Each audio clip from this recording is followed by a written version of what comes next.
Messieurs, bonjour, bienvenue dans l'amphithéâtre Stéphane Hessel. Nous allons démarrer cette table ronde organisée à l'occasion de la sortie du rapport annuel Déméter. C'est une nouvelle collaboration que nous faisons avec Sébastien Abyss entre un centre qui s'occupe de géopolitique et un centre spécialisé sur les questions agricoles.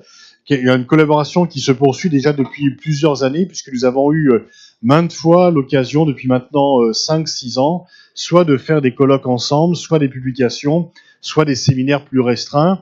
Et il n'est douteux pour personne que les questions agricoles, que les questions alimentaires sont des questions géopolitiques. Elles ont bien sûr un volet sociétal, un volet économique, un volet social, un volet scientifique, mais également un volet géopolitique qui, en termes de rivalité mondiale, qu'il s'agisse de la construction européenne, qu'il s'agisse des routes de la soie, qu'il s'agisse du duel sino-américain qui peut également s'incarner sur les questions agricoles, ou de la question effectivement extrêmement importante de savoir si l'on pourra continuer de nourrir la planète dans un monde qui sera à la fois de plus en plus peuplé, de plus en plus urbanisé, et qui en même temps devra faire face aux défis du réchauffement climatique. Donc c'est un cocktail de défis et de menaces extrêmement importantes.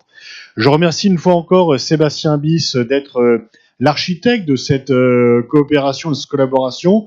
On a là un beau rapport annuel Déméter qui, je crois, fera la joie de ses lecteurs, qui est depuis déjà longtemps un document de référence et qui s'améliore un peu chaque année. On est très reconnaissant de nous avoir associés à cet exercice. Et Sébastien, je te laisse la parole. Merci Pascal. Bonsoir à toutes et à tous. Bienvenue à cette conférence de lancement du Déméter. Le Déméter, en fait, c'est une publication unique et en fait qui concerne tout le monde dans cette salle, puisqu'elle parle de ce que vous faites plusieurs fois par jour, c'est-à-dire l'alimentation. Vous avez besoin de vous nourrir. On est en 2019, le monde se transforme, tout change, tout accélère, sauf cette vieille réalité humaine, à savoir se nourrir pour se développer, être en vie et pouvoir faire des choses dans la vie. Derrière l'alimentation, il y a des gens qui travaillent, il y a des gens qui produisent, il y a des gens qui stockent, qui commercent, qui transforment. Les mondes agricoles sont complexes, méconnus dans les sociétés urbaines, tertiarisées, qui sont plus toujours en rapport avec les problématiques agricoles et qui sont plus toujours présents dans les espaces ruraux, à part pour aller y faire des phases de loisirs. Dans le Déméter, nous traitons des tendances lourdes de l'agriculture, de l'alimentation, des ruralités dans le monde. Et ce rapport, Pascal Boniface l'a dit, est réalisé pour la première fois en partenariat avec l'IRIS, parce que nous avons souhaité que cette 25e édition soit innovante. Elle est innovante parce qu'il y a ce partenariat éditorial qui vise à décloisonner le débat agricole de l'entre-soi pour le porter sur l'analyse des grands enjeux stratégiques contemporains, et puis en même temps permettre aux gens qui s'intéressent aux affaires mondiales de ne pas oublier la centralité des questions agricoles et alimentaires dans ce qui fait les grandes dynamiques humaines, économiques, commerciales, politiques ou stratégiques dans les ruptures ou les tendances dans le monde. Donc première innovation cette année, nous avons ce partenariat avec l'IRIS, et je remercie les collègues de l'IRIS qui ont participé fortement à la construction de ce produit innovant. Deuxième innovation dans ce Déméter, je vous ai dit, c'est la 25e édition, c'est un rapport qui existe depuis longtemps, qui avait plein de pépites à l'intérieur. Nous avons souhaité avoir une tonalité plus prospective, plus géopolitique, plus grand public aussi. Nous assumons ce choix avec cette 25e édition. Et puis on est allé jusqu'au bout avec les collègues du comité de rédaction. Plusieurs sont présents dans cette salle. Je les salue, je les remercie de leur effort quotidien pour faire en sorte que cette publication soit la plus accessible et la plus intéressante possible. On est allé jusqu'au bout de la réforme puisqu'on s'est dit on va tout changer, puisqu'on change certaines parties, allons jusqu'au bout, et donc on réinvente une maquette, et désormais le Déméter est organisé en 3 grandes sections: agrosphère, regard d'avenir et les pages repères. C'est 400 pages de chiffres, de tendances, et dans Déméter, ce qui nous importe, c'est les temps longs et les espaces multiples pour regarder les contrastes de la planète. Nous ne sommes pas tous égaux, malheureusement, vis-à-vis de l'accès à l'alimentation. Nous sommes tous concernés et nous essayons tous de nous nourrir plusieurs fois par jour. Nous sommes de plus en plus exigeants vis-à-vis de ce défi alimentaire, mais les réalités mondiales sont trouées d'imperfections. Nous ne sommes pas tous lotis de la même manière sur les ressources en eau, sur les ressources en terre. Le changement climatique ne s'impacte pas de la même façon sur les territoires du monde, et l'équation alimentaire mondiale est finalement de plus en plus complexe. Elle est tellement complexe que plein d'États investissent de plus en plus sur le secteur agricole pour renforcer leur sécurité nationale et en même temps leur influence internationale. Et cette affaire agricole et alimentaire, elle est d'autant plus complexe qu'aujourd'hui des acteurs venant d'ailleurs, qui ne s'occupaient pas traditionnellement d'agriculture, ont bien compris que ce sujet n'était pas un sujet à la mode, qui était de passage dans l'actualité, mais qui traversait les époques, le temps et les continents. Et donc vous avez des acteurs comme les GAFAM ou les grands géants du e-commerce, type Alibaba ou JD.com, qui aujourd'hui investissent de plus en plus le domaine de l'agriculture et de l'alimentation. Les mondes qui préparent le futur, c'est GAFAM, cette Silicon Valley, on en parle dans ce Déméter, parce que ces acteurs sont tournés vers le futur et s'occupent de la plus vieille activité humaine, et finalement de quelque chose qui nous concerne tous au quotidien, et c'est ce qui montre encore une fois que l'agriculture, l'alimentation sont des sujets qui appartiennent non pas à l'histoire, mais à l'avenir, et qu'il faut pouvoir les regarder. Il faut les regarder dans toute leur disciplinarité, il y a toutes les thématiques de convoquer quand on parle d'agriculture. Je le dis d'entrée pour ne pas l'oublier, l'agriculture, l'alimentation, c'est les produits de la terre, c'est aussi les produits de la mer. C'est les produits de la mer, il y a une maritimisation de l'agriculture mondiale, le commerce compte de plus en plus, les circuits longs sont aussi importants que les circuits courts pour répondre à toutes les demandes, et nous avons le rôle des produits de la mer, pêche, aquaculture, dans la demande de consommateurs de plus en plus exigeants. Parlons un instant de ces consommateurs, ils sont tous en train de converger sur une chose, c'est qu'ils sont très exigeants, ils veulent plus de quantité, plus de diversité, ils veulent plus de qualité, ils veulent une alimentation qui réponde à la fois à leurs objectifs de santé, mais ils veulent aussi une alimentation qui n'impacte pas trop la planète, et ils veulent une alimentation qui leur soit livrée éventuellement la nuit à coût de smartphone, pour des coûts qui sont toujours plus bas, puisque le consommateur plus exigeant n'est pas prêt à payer plus cher sa nourriture. N'oublions jamais que le grand gagnant de la bataille des prix alimentaires, c'est le consommateur qui mange mieux, plus et plus diversifié aujourd'hui aux quatre coins du monde, parce que la réalité de la consommation alimentaire, c'est cette hyper-diversification sur les assiettes. N'oubliez pas, tout à l'heure à table, que le contenu de votre assiette est géopolitique. Il y a des gens qui produisent, il y a des gens qui commercent, il y a aussi des rivalités, il y a des enjeux, il y a de l'innovation, il y a de la science, il y a plein de choses autour d'une assiette ou des verres, parce que dans le Déméter, nous traitons aussi des produits liquides. Je rappelle que l'eau potable est le premier aliment consommé dans le monde, et que par ailleurs, il y a autour de marchés comme ceux de la bière, qui sont traités dans ce Déméter, des dynamiques extrêmement intéressantes à suivre. Je pourrais vous dire plein de choses sur le Déméter, je voudrais simplement conclure pour vous dire deux choses. D'abord, que la question alimentaire vous concerne tous et que nous sommes dans des moments d'accélération sur ces questions au moment où l'Europe, et peut-être aussi la France, s'interroge sur la centralité de l'agriculture et de l'alimentation dans sa construction, dans sa sécurité nationale ou son expression, son influence dans le monde. C'est intéressant de voir que dans certaines régions du globe, on mise de plus en plus sur ce secteur, on garde l'alimentation au cœur des analyses stratégiques et en même temps, en Europe aujourd'hui, on oublie que l'union politique des Européens et la sécurité humaine des 500 millions de consommateurs qui composent l'Union européenne provient essentiellement de l'agriculture qui a été le grand cimentier finalement de l'Union européenne et de la construction européenne. Et puis je voudrais finir en vous disant d'abord que je tiens à remercier tous les auteurs, tous les collaborateurs du Déméter qui sont présents ici. Le Déméter 2019, c'est 87 personnes mobilisées, 57 auteurs différents. Il y a des articles, il y a des encadrés, il y a des zooms, il y a de l'infographie, il y a de la cartographie cette année en cascade. Je te remercie Laura d'avoir apporté une touche colorée et infographique à cette édition. Le Déméter par ailleurs, c'est un comité de correspondants internationaux, c'est un comité de rédaction venant d'horizons différents. Et le Déméter n'a pas une ligne thématique unique. Comme les mondes agricoles sont pluriels, comme les demandes alimentaires sont hétérogènes, dans le Déméter, vous avez des analyses contrastées, des points de vue en débat, des controverses. Et ce rapport est passionnant, je ne vous le dis pas parce qu'il vient de sortir, mais tout simplement parce qu'à travers le Déméter, vous pouvez réapprendre pourquoi l'agriculture fait partie de l'avenir et pourquoi l'agriculture, en fait, vous concerne tous quand vous passez à table. Ce soir, on a 3 invités pour vous présenter certains papiers du Déméter. Bernard Valuis, Thierry Pouche, Mathieu Brun. Je vais céder tout de suite la parole à Bernard qui va nous parler justement de l'Europe. Est-ce que l'Europe devient myope vis-à-vis de l'enjeu alimentaire mondial? Est-ce que l'Europe veut encore une politique agricole commune demain? Et est-ce que l'Europe, tout simplement, après 2020, aura encore du sens, cher Bernard? Merci Sébastien. Sébastien a commis un titre très provocateur, l'Europe sans la PAC après 2020. C'est comme dans les journaux, le rédacteur en chef vous inflige un titre, alors qu'avec Yves Le Morvan, nous avons été beaucoup plus, je dirais, réalistes et objectifs en titrant après 2020 la PAC vers de nouveaux chemins. Et donc, peut-être avait-il peur que vous n'ayez pas lu ou que vous ne lisiez pas cet article. Donc, je crois que cet effet provocateur, mais sans doute a-t-il raison aussi, dans la mesure où la PAC a changé de nature, je vais y revenir, et peut-être pourrait-on ne plus l'appeler la PAC. Donc, il y a aussi du vrai dans cette provocation.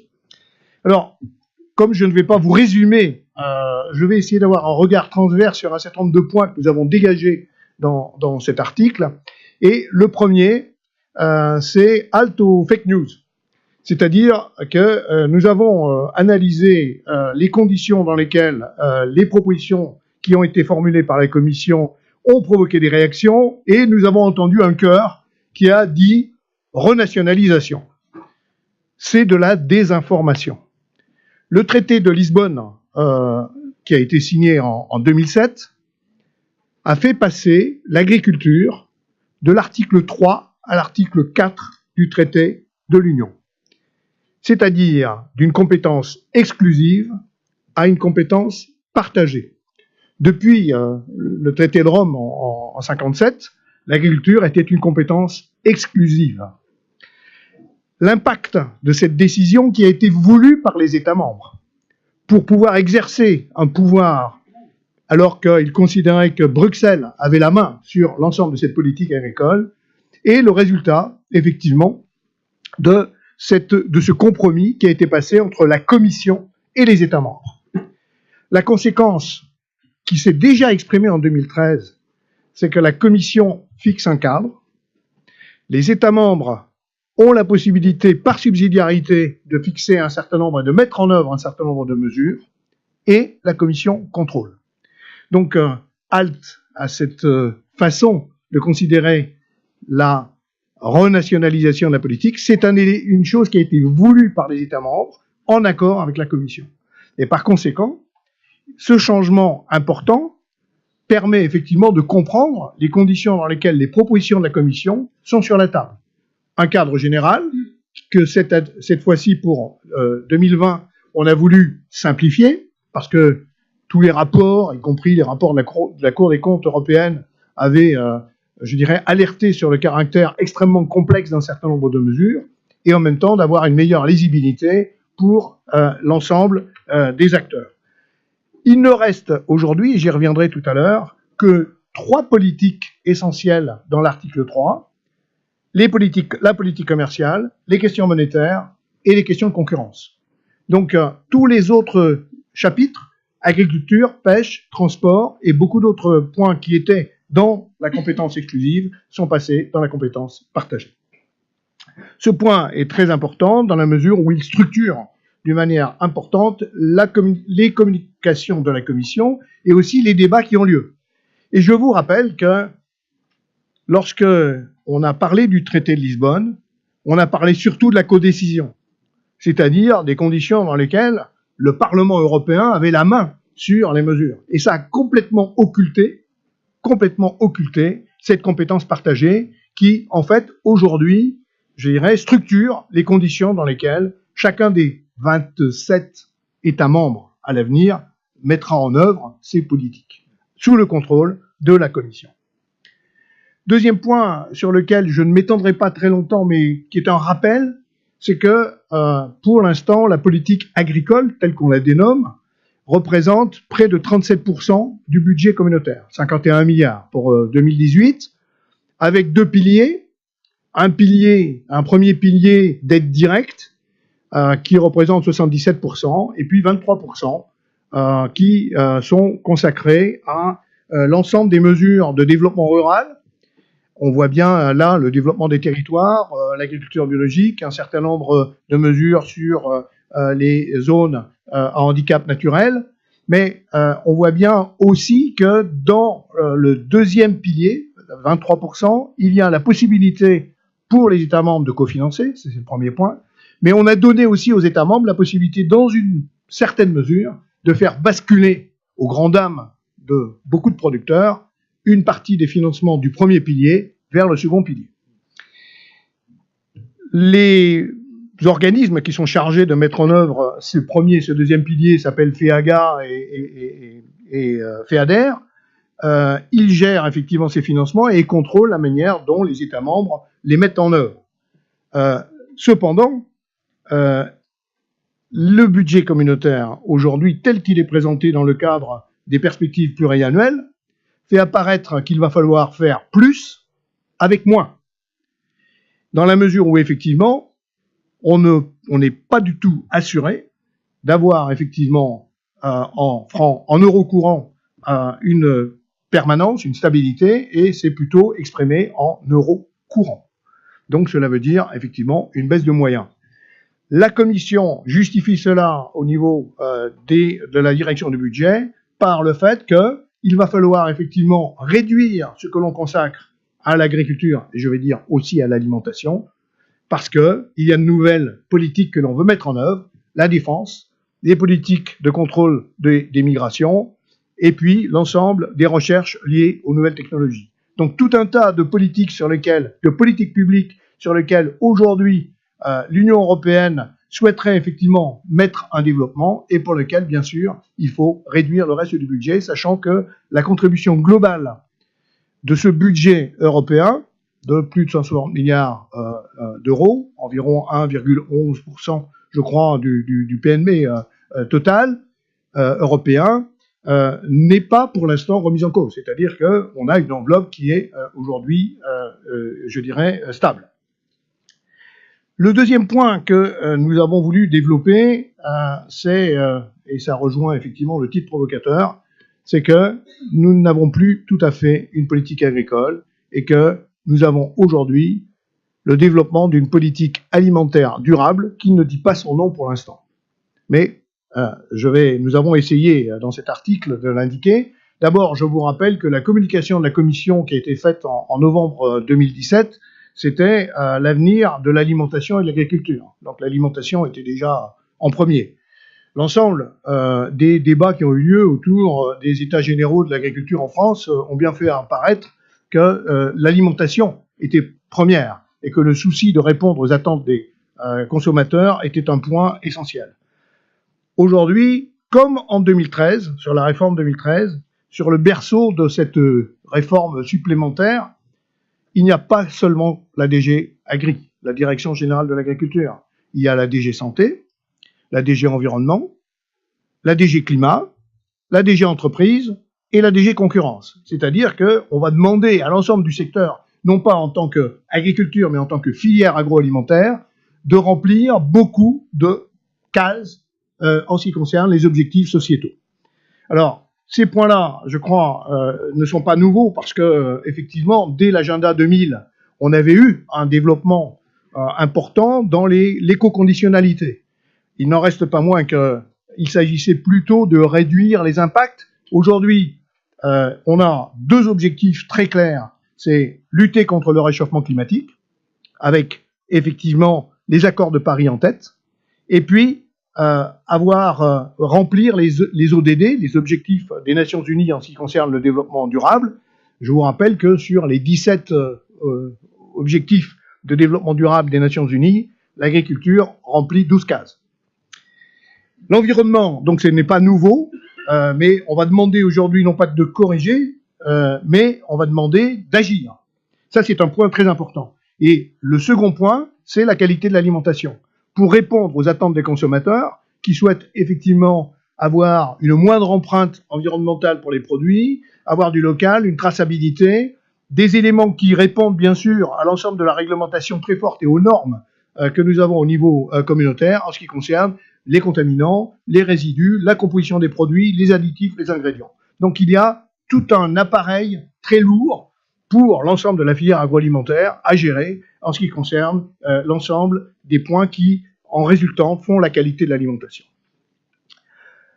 Les efforts induits par cette libéralisation très forte, car il faut savoir que depuis 1957 jusqu'à 92, nous avons eu une économie dirigée sur l'ensemble du secteur agricole. Des prix garantis, et puis en 92, une grande révolution dans la mesure où on est passé à des aides directes. Il y avait eu la chute du mur, des élargissements successifs, et l'ensemble de cette histoire a fait que, sous une pression aussi de négociations commerciales multilatérales au niveau international, on est passé d'aides directes on est passé de prix garantis à des aides directes.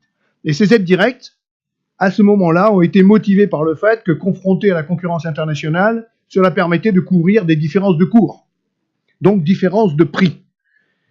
Le point majeur des réformes qui ont eu lieu successivement à partir de 2000 et jusqu'à aujourd'hui, c'est que cette justification sur les différences de prix n'est plus tout à fait à l'ordre du jour. La justification des aides directes, c'est l'ensemble du cadre réglementaire et normatif auquel est soumis l'ensemble des filières agroalimentaires et pour lesquelles il convient effectivement d'apporter une compensation, c'est-à-dire que l'ensemble de la communauté européenne, des consommateurs et des contribuables européens, contribuent effectivement à faire que la production agricole et l'ensemble des filières puissent effectivement avoir une compensation du fait d'une réglementation beaucoup plus forte que pour ses concurrents. La dérégulation, car c'est une véritable dérégulation en ce qui concerne la gestion des marchés, a conduit à deux effets induits importants pour lesquels il faut des corrections. Le premier élément, c'est une contradiction avec les politiques de la concurrence, parce que si on applique d'une manière très stricte les politiques et les règles de la concurrence, on a effectivement un déséquilibre dans la filière agroalimentaire dans le pouvoir de négociation de l'amont agricole par rapport au reste de la filière, et notamment, in fine, vis-à-vis de la grande distribution.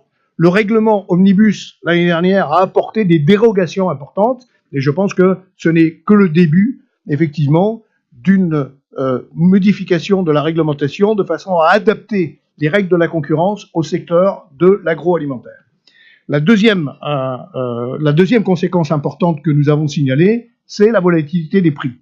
Et la volatilité des cours, du fait d'une mise en concurrence directe avec les marchés mondiaux, se traduit par le fait que la Commission a essayé de mettre en place une espèce de boîte à outils pour la gestion des risques. Alors, il s'agit de la gestion individuelle.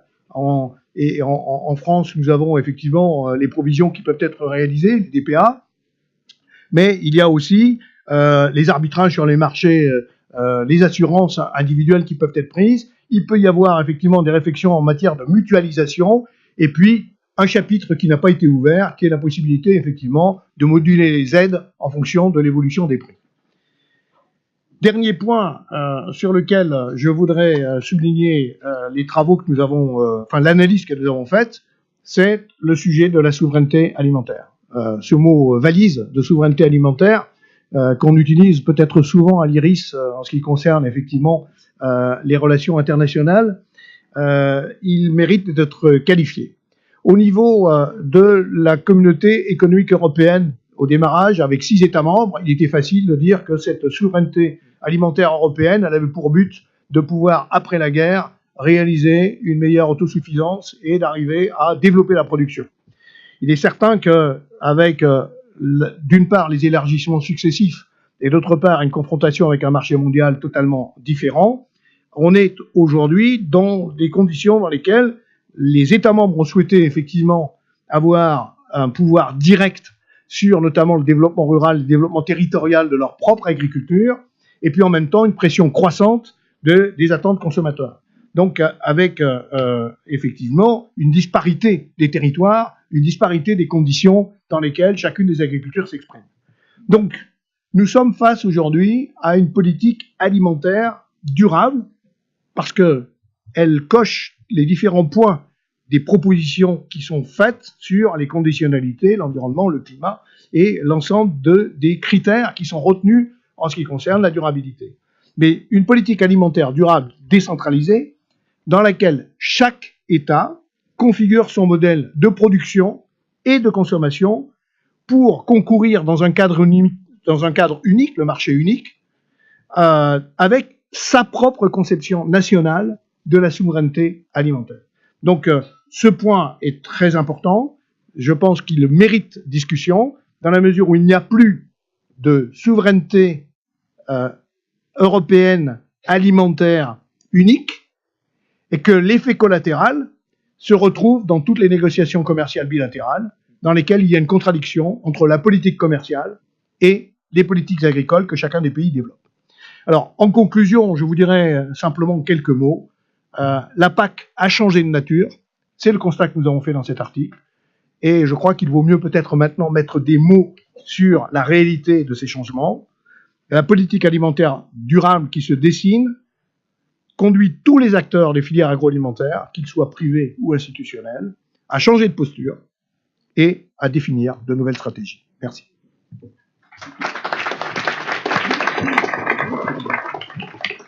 Merci Bernard.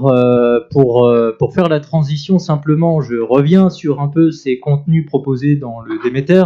Il y a 18 articles, il y a 50 encadrés, il y a une cinquantaine de cartes, il y a plein de chiffres. Quelques chiffres simplement pour donner des points de repère sur le monde dans lequel on se situe et pourquoi les questions agricoles sont importantes. C'est aussi l'objectif dans le Déméter, c'est de fixer ces points fondamentaux.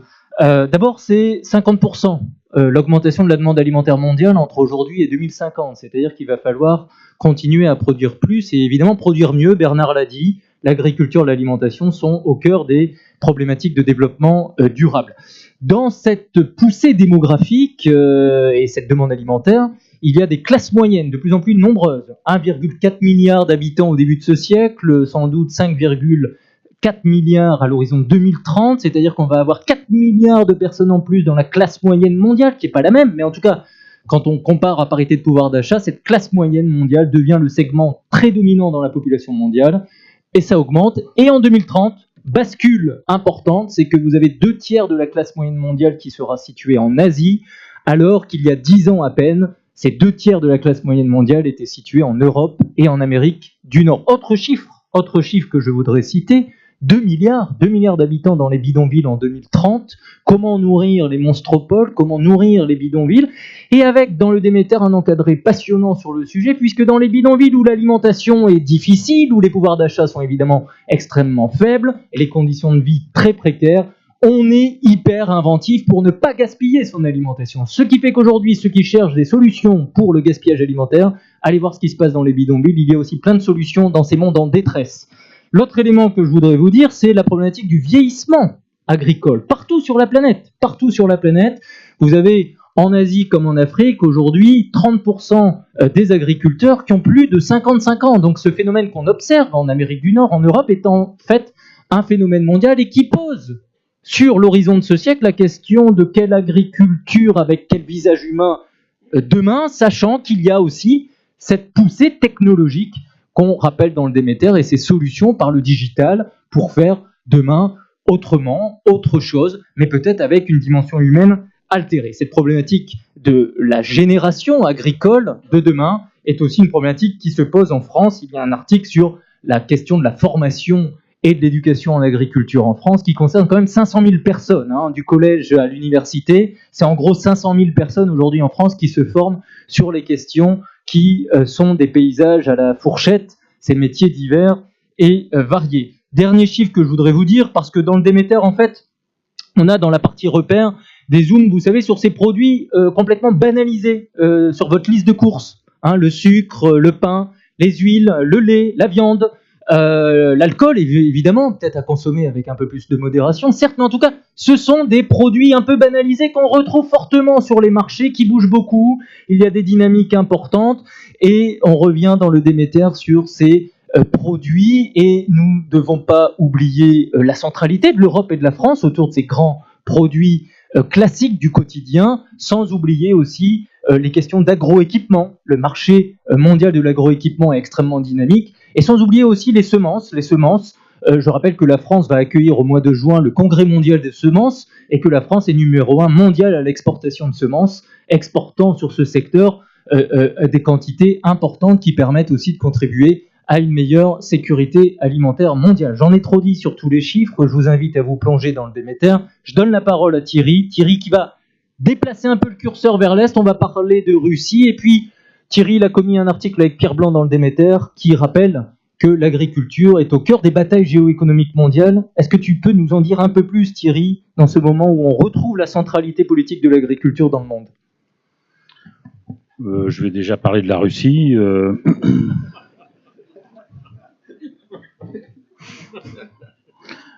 Je me suis concentré sur le sujet, alors bon, mais on pourra revenir à travers les questions peut-être sur le contenu de l'article. Sébastien, tu as rappelé tout à l'heure que une des ambitions du rapport, c'était d'ouvrir un peu au grand public. Et bien justement, si on interrogeait le grand public sur ce qu'est l'économie russe, on pourrait assez facilement avoir une majorité d'individus qui parleraient du pétrole. On a l'impression que l'économie russe est structurée autour de cet hydrocarbure et que dans les exportations de l'économie russe, eh bien, il y a effectivement une part importante, un rôle prépondérant du pétrole. Mais quand on gratte un peu, évidemment, et qu'on observe la structure des exportations de l'économie russe, on tombe inévitablement sur les produits agricoles et on va voir que sur les céréales, c'est quand même un point extrêmement important. L'agriculture a été, pour l'économie russe, une des modalités de son retour dans la division internationale du travail, dans la mondialisation et en particulier sur l'échiquier agricole et alimentaire. Alors pour comprendre un petit peu cette évolution, parce qu'elle est heurtée depuis la dislocation du bloc soviétique, je suggère de procéder en 2 temps, de façon assez synthétique, parce qu'il faudrait aussi plusieurs heures pour parler de l'évolution et de la dynamique de l'économie russe et de son agriculture, et donc essayer de périodiser entre les années 90 et ce qui s'est passé au début des années 2000, avec en particulier à partir de 2014 le rôle important qu'a pu jouer pour les Russes l'embargo, mais au détriment évidemment de l'Union européenne, comme on va le voir.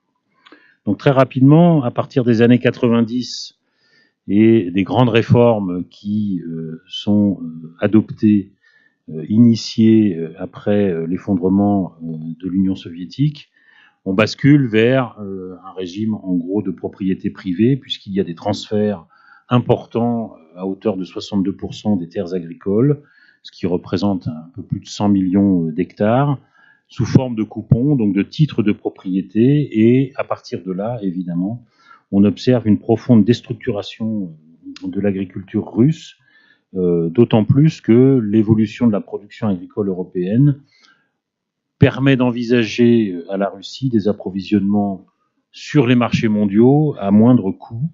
Donc on a une éviction des exploitations, souvent les plus petites, faute de compétitivité. Et en plus de ça, comme on est dans une période où le consensus de Washington s'est quand même imposé, eh bien, on a une baisse régulière des soutiens internes dédiés à la production agricole.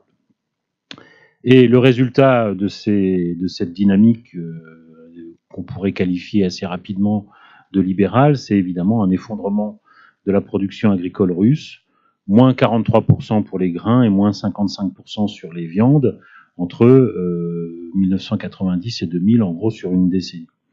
Et l'autre résultat important qu'il faut avoir à l'esprit, c'est évidemment l'envolée des importations, la dépendance aux importations des industries agroalimentaires russes pour compenser la chute de la production locale, eh bien, s'accroît, avec évidemment un point extrêmement important, c'est que le choc de 98 intervient à peu près à ce moment-là, une crise financière en Asie, mais aussi en Russie, avec une dépréciation considérable de la monnaie russe, le rouble, qui évidemment rend les importations extrêmement coûteuses, et la prise de conscience est là, c'est l'échec d'une politique, et on essaye de réfléchir à partir du début des années 2000 à un redressement de la production locale pour qu'elle soit beaucoup plus compétitive par rapport aux marchés internationaux et aux coûts que ça représente.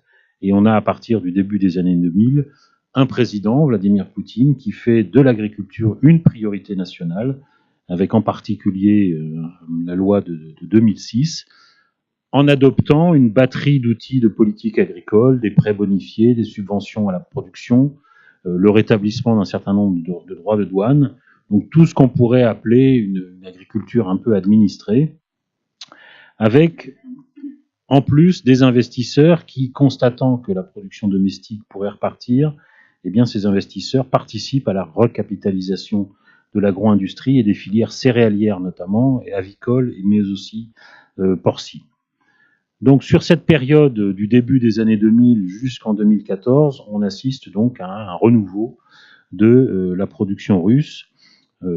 Et à partir de 2014, il y a une décision qui est prise à la suite des sanctions infligées par l'Union européenne et les États-Unis notamment au sujet évidemment de l'Ukraine et de l'annexion de la Crimée.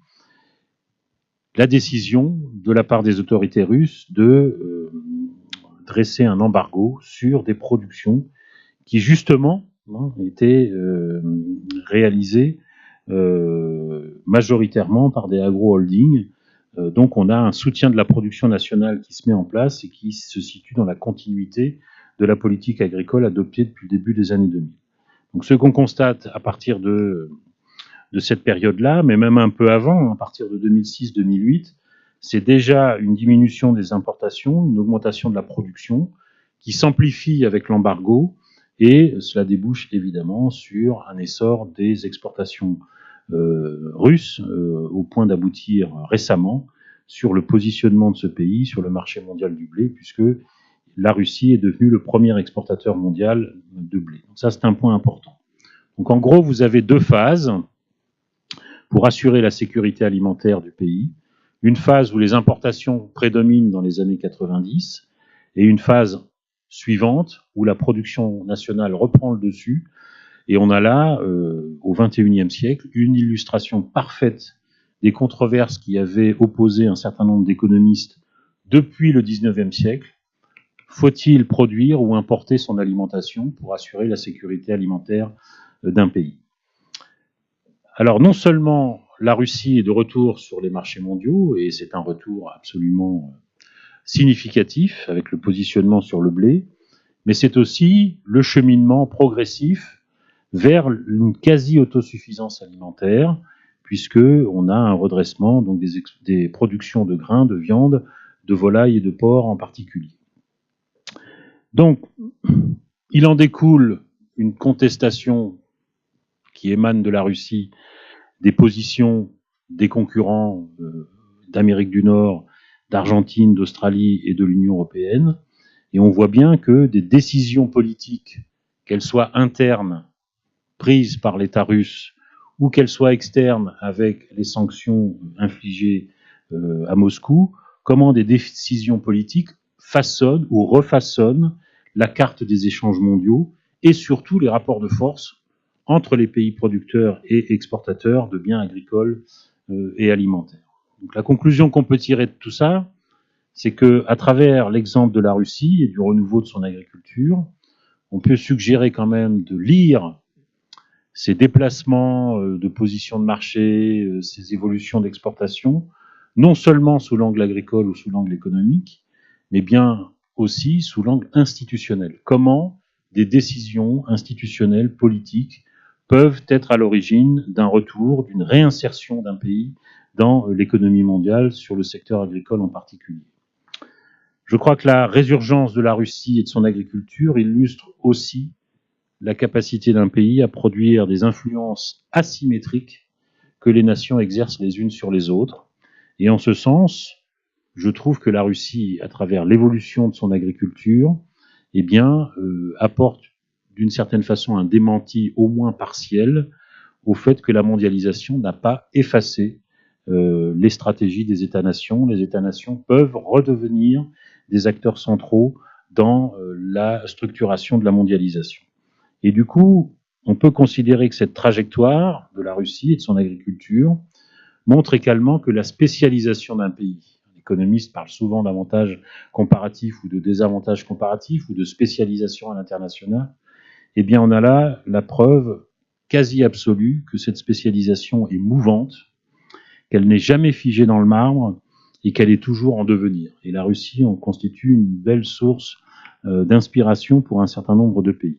Et du coup, dans la mesure où la Russie, mais probablement que l'Ukraine est dans le même cas, même si ce sont des pays qui ont des rapports un petit peu compliqués, le retour de la Russie menace d'une certaine façon l'Union européenne. parce que c'est non seulement cibler les pays d'Afrique du Nord ou du Moyen-Orient pour la Russie, mais c'est bien, dans un troisième temps, d'essayer de s'implanter sur le marché de l'Union européenne, et ça fait écho à ce qu'a dit Bernard Valuy au sujet de la politique agricole commune. Et je terminerai en disant que, d'une certaine façon, pour un secteur agricole français qui a encore énormément d'atouts, mais d'une façon générale, peut-être plus largement pour l'économie nationale, où on est assez prompt à déplorer nos reculs sur les marchés mondiaux et à avoir un certain nombre de complexes vis-à-vis de nos concurrents, il y a là la possibilité de réfléchir à une stratégie de conquête ou de reconquête à travers l'exemple de la Russie, mais je crois qu'il n'est pas le seul dans les années passées. Je vous remercie.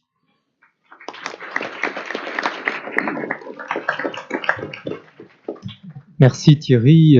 Thierry a donc bien illustré cette dimension géostratégique qu'on peut avoir avec des zooms sur certaines régions du monde. On y reviendra dans le débat. Je profite de cette transition. Je ne sais pas s'il est encore dans la salle, mais je voudrais remercier Marc Verzeroli qui, à l'IRIS, s'occupe de l'édition et qui a fait un énorme travail sur les textes, qui a fait souffrir les auteurs en leur demandant plein de corrections avant Noël, après Noël, et qui nous a même appelé avant l'envoi à l'imprimeur pour demander des petits ajustements sur les cartes. Il a fui sans doute peut-être. Je voudrais remercier aussi les collègues à Déméter qui, ces derniers mois, se sont mobilisés sur la construction de ce rapport. Je voudrais remercier Pierre Décoré, Laurélie Vanet, Florence Voisin, et je voudrais remercier Mathieu Brun. Alors Mathieu, je dois le remercier pour deux raisons. D'abord parce que depuis le mois de septembre, Mathieu a fait en sorte qu'on passe de texte Word à un livre, ce qui est quand même une affaire un peu complexe pour ceux qui connaissent le monde de l'édition. Et en plus, Mathieu, donc au-delà du fait qu'il a donné au rapport Déméter la capacité de devenir un livre, Mathieu, je lui ai demandé quelque chose de délicat. On voulait vous parler des émergences agricoles. L'Éthiopie, la Colombie, le Vietnam, 3 articles dans le Déméter. Les 3 auteurs vivent à l'étranger. Donc j'ai dit à Mathieu, comme tu es un excellent analyste et tu as une capacité de synthèse, bienvenue dans la prospective. Fais-nous une synthèse en 15 minutes de ces émergences agricoles. Je te remercie Mathieu pour ton travail. Je te remercie aussi de vouloir diagonaliser ce qui se passe dans ces 3 pays en plein boom, mais qui sont aussi des pays qui connaissent certaines vulnérabilités. Merci Sébastien. Tu oublies de remercier le public pour sa compréhension, étant donné l'exercice et le temps qui m'est donné pour vous en parler, en sachant que je suis loin d'être un spécialiste de la Colombie, de l'Éthiopie ou du Vietnam. Je crois même que dans cette salle, certains pourraient en parler un petit peu mieux que moi. Donc je les remercie d'avance pour leur compréhension et j'espère que le temps du débat pourra donner lieu à l'expression de différents points de vue. Donc Sébastien, tu m'as invité à faire une diagonale à partir de 3 pays, dans 3 continents différents. Donc déjà une diagonale sur 3 pays, c'est compliqué. C'est plus vraiment une ligne. Mais je vais quand même essayer de me soumettre à l'exercice. D'abord, vous remercier quand même les auteurs, même s'ils ne sont pas là aujourd'hui, les 3, 4, 5 auteurs qui ont écrit les chapitres sur le Vietnam, sur la Colombie et sur l'Éthiopie. Alors tous les articles ne traitent pas directement des questions de géopolitique au sens où on peut le voir, ni des questions de puissance, mais ils analysent à leur façon la dimension géostratégique de l'agriculture dans ces 3 pays et dans leur environnement régional. Les 2 présentations précédentes, celles de Bernard et Thierry, sont revenues sur cette question, dans quelle mesure l'agriculture peut être géopolitique, géostratégique, quels sont les atouts de la puissance et dans quelle mesure la production agricole en elle-même et le fait de se nourrir était stratégique. Donc moi, je vais essayer de vous proposer cette fameuse diagonale, mais aussi essayer de questionner ce que ça veut dire, une puissance agricole. Bien entendu, je devrais commencer par dire qu'on est sur une question, un point d'interrogation. Colombie, Éthiopie, Vietnam sont-elles des émergences agricoles? Très rapidement, on va dire que non, mais peut-être, etc. Donc je vais essayer de ne pas comparer ces 3 pays, mais plutôt essayer de trouver des éléments qui permettent de lire et de mieux comprendre les enjeux de la puissance. Puisqu'on est à l'IRIS, un endroit qui connaît bien ce que veut dire la puissance, ce que veulent dire les relations internationales. Je vais retenir une définition de la puissance et du pouvoir. C'est la capacité de faire, la capacité de faire, la capacité d'empêcher de faire et la capacité de refuser de faire. Donc j'aime bien avoir cette définition en tête pour essayer de voir, à partir des diagonales que j'ai tracées sur ces 3 pays, en quoi la puissance agricole peut se révéler. Est-ce que c'est la capacité d'exporter, hein, d'être leader sur un marché? Est-ce que c'est la capacité de pouvoir exercer son contrôle sur des ressources aux dépens de ses voisins? Est-ce que c'est la capacité de se nourrir, la souveraineté alimentaire dont Bernard parlait au début, d'être souverain sur le plan alimentaire? Mais quel sens cela a aujourd'hui dans une économie globalisée, internationalisée, mondialisée, et en plus dans l'internationalisation des chaînes de valeur? Est-ce qu'une puissance agricole, c'est un État qui utilise ses forces agricoles, ses atouts naturels et sa production au service de sa puissance? Thierry a pu l'aborder avec le cas de la Russie, ça nous le montre très bien. Ces questions, elles ont d'autant plus de sens aujourd'hui où il y a un intérêt, hein, dans la mesure où on assiste aujourd'hui à l'échelle globale à un redéploiement de la géographie productive internationale vers de nouveaux fronts agricoles. Je crois que le débat sur les investissements fonciers, on pourra y revenir dans la discussion, l'ont bien montré. Alors, je vais essayer de parler de puissance dans ces pays. D'abord, voir leur capacité à se nourrir. Donc, j'ai une diagonale et disons 6 points dans cet exposé de 15-20 minutes à vous exposer. Je vais essayer de ne pas vous endormir. Voilà, j'ai déjà essayé de jeter une perche à mon directeur. Bon. Alors, commençons par cette question de l'insécurité alimentaire, de la capacité à se nourrir. Je vais tracer cette diagonale en commençant par le Vietnam, qui a fait, le chapitre d'Alexandre Bouchot le montre bien, de gros efforts, hein, pour améliorer l'insécurité ou la sécurité alimentaire, avec un accroissement des surfaces, notamment en riz, l'amélioration des pratiques et l'utilisation d'une meilleure génétique. Hein. Alain Bonjean pourra vous en parler beaucoup mieux que moi. Tout ça a permis la hausse des rendements et donc aussi des politiques agricoles qui ont soutenu la production, si bien que la proportion de sous-nourris, elle est passée de 45% en 90 à seulement 13% en 2014, ce qui est un effort considérable. Cependant, certains groupes de la population sont encore touchés par l'insécurité alimentaire et on voit apparaître également un phénomène qui est transversal sur ces pays-là, mais sur un ensemble de pays, pas uniquement au nord, mais aussi au sud, c'est la prévalence de l'insuffisance pondérale, du sous-poids chez les enfants et chez les adultes, et dans le même temps, l'apparition de surpoids, voire d'obésité, hein, dans les classes moyennes notamment, urbaines en particulier. On voit aussi des augmentations des importations, hein, du fait des changements dans les modes de consommation, si bien que, on le verra plus tard, la hausse des importations met en danger aussi cet équilibre sur la sécurité alimentaire. Les potentiels naturels, les potentialités naturelles du Vietnam sont énormes. C'est un pays qui dispose d'atouts sur le plan géographique et climatique vraiment très très importants, hein, très étendus en termes géographiques, avec un ensemble de productions possibles. Alors, changeons de continent, maintenant allons en Éthiopie, qui est connu de tous pour être le pays des famines, des crises alimentaires.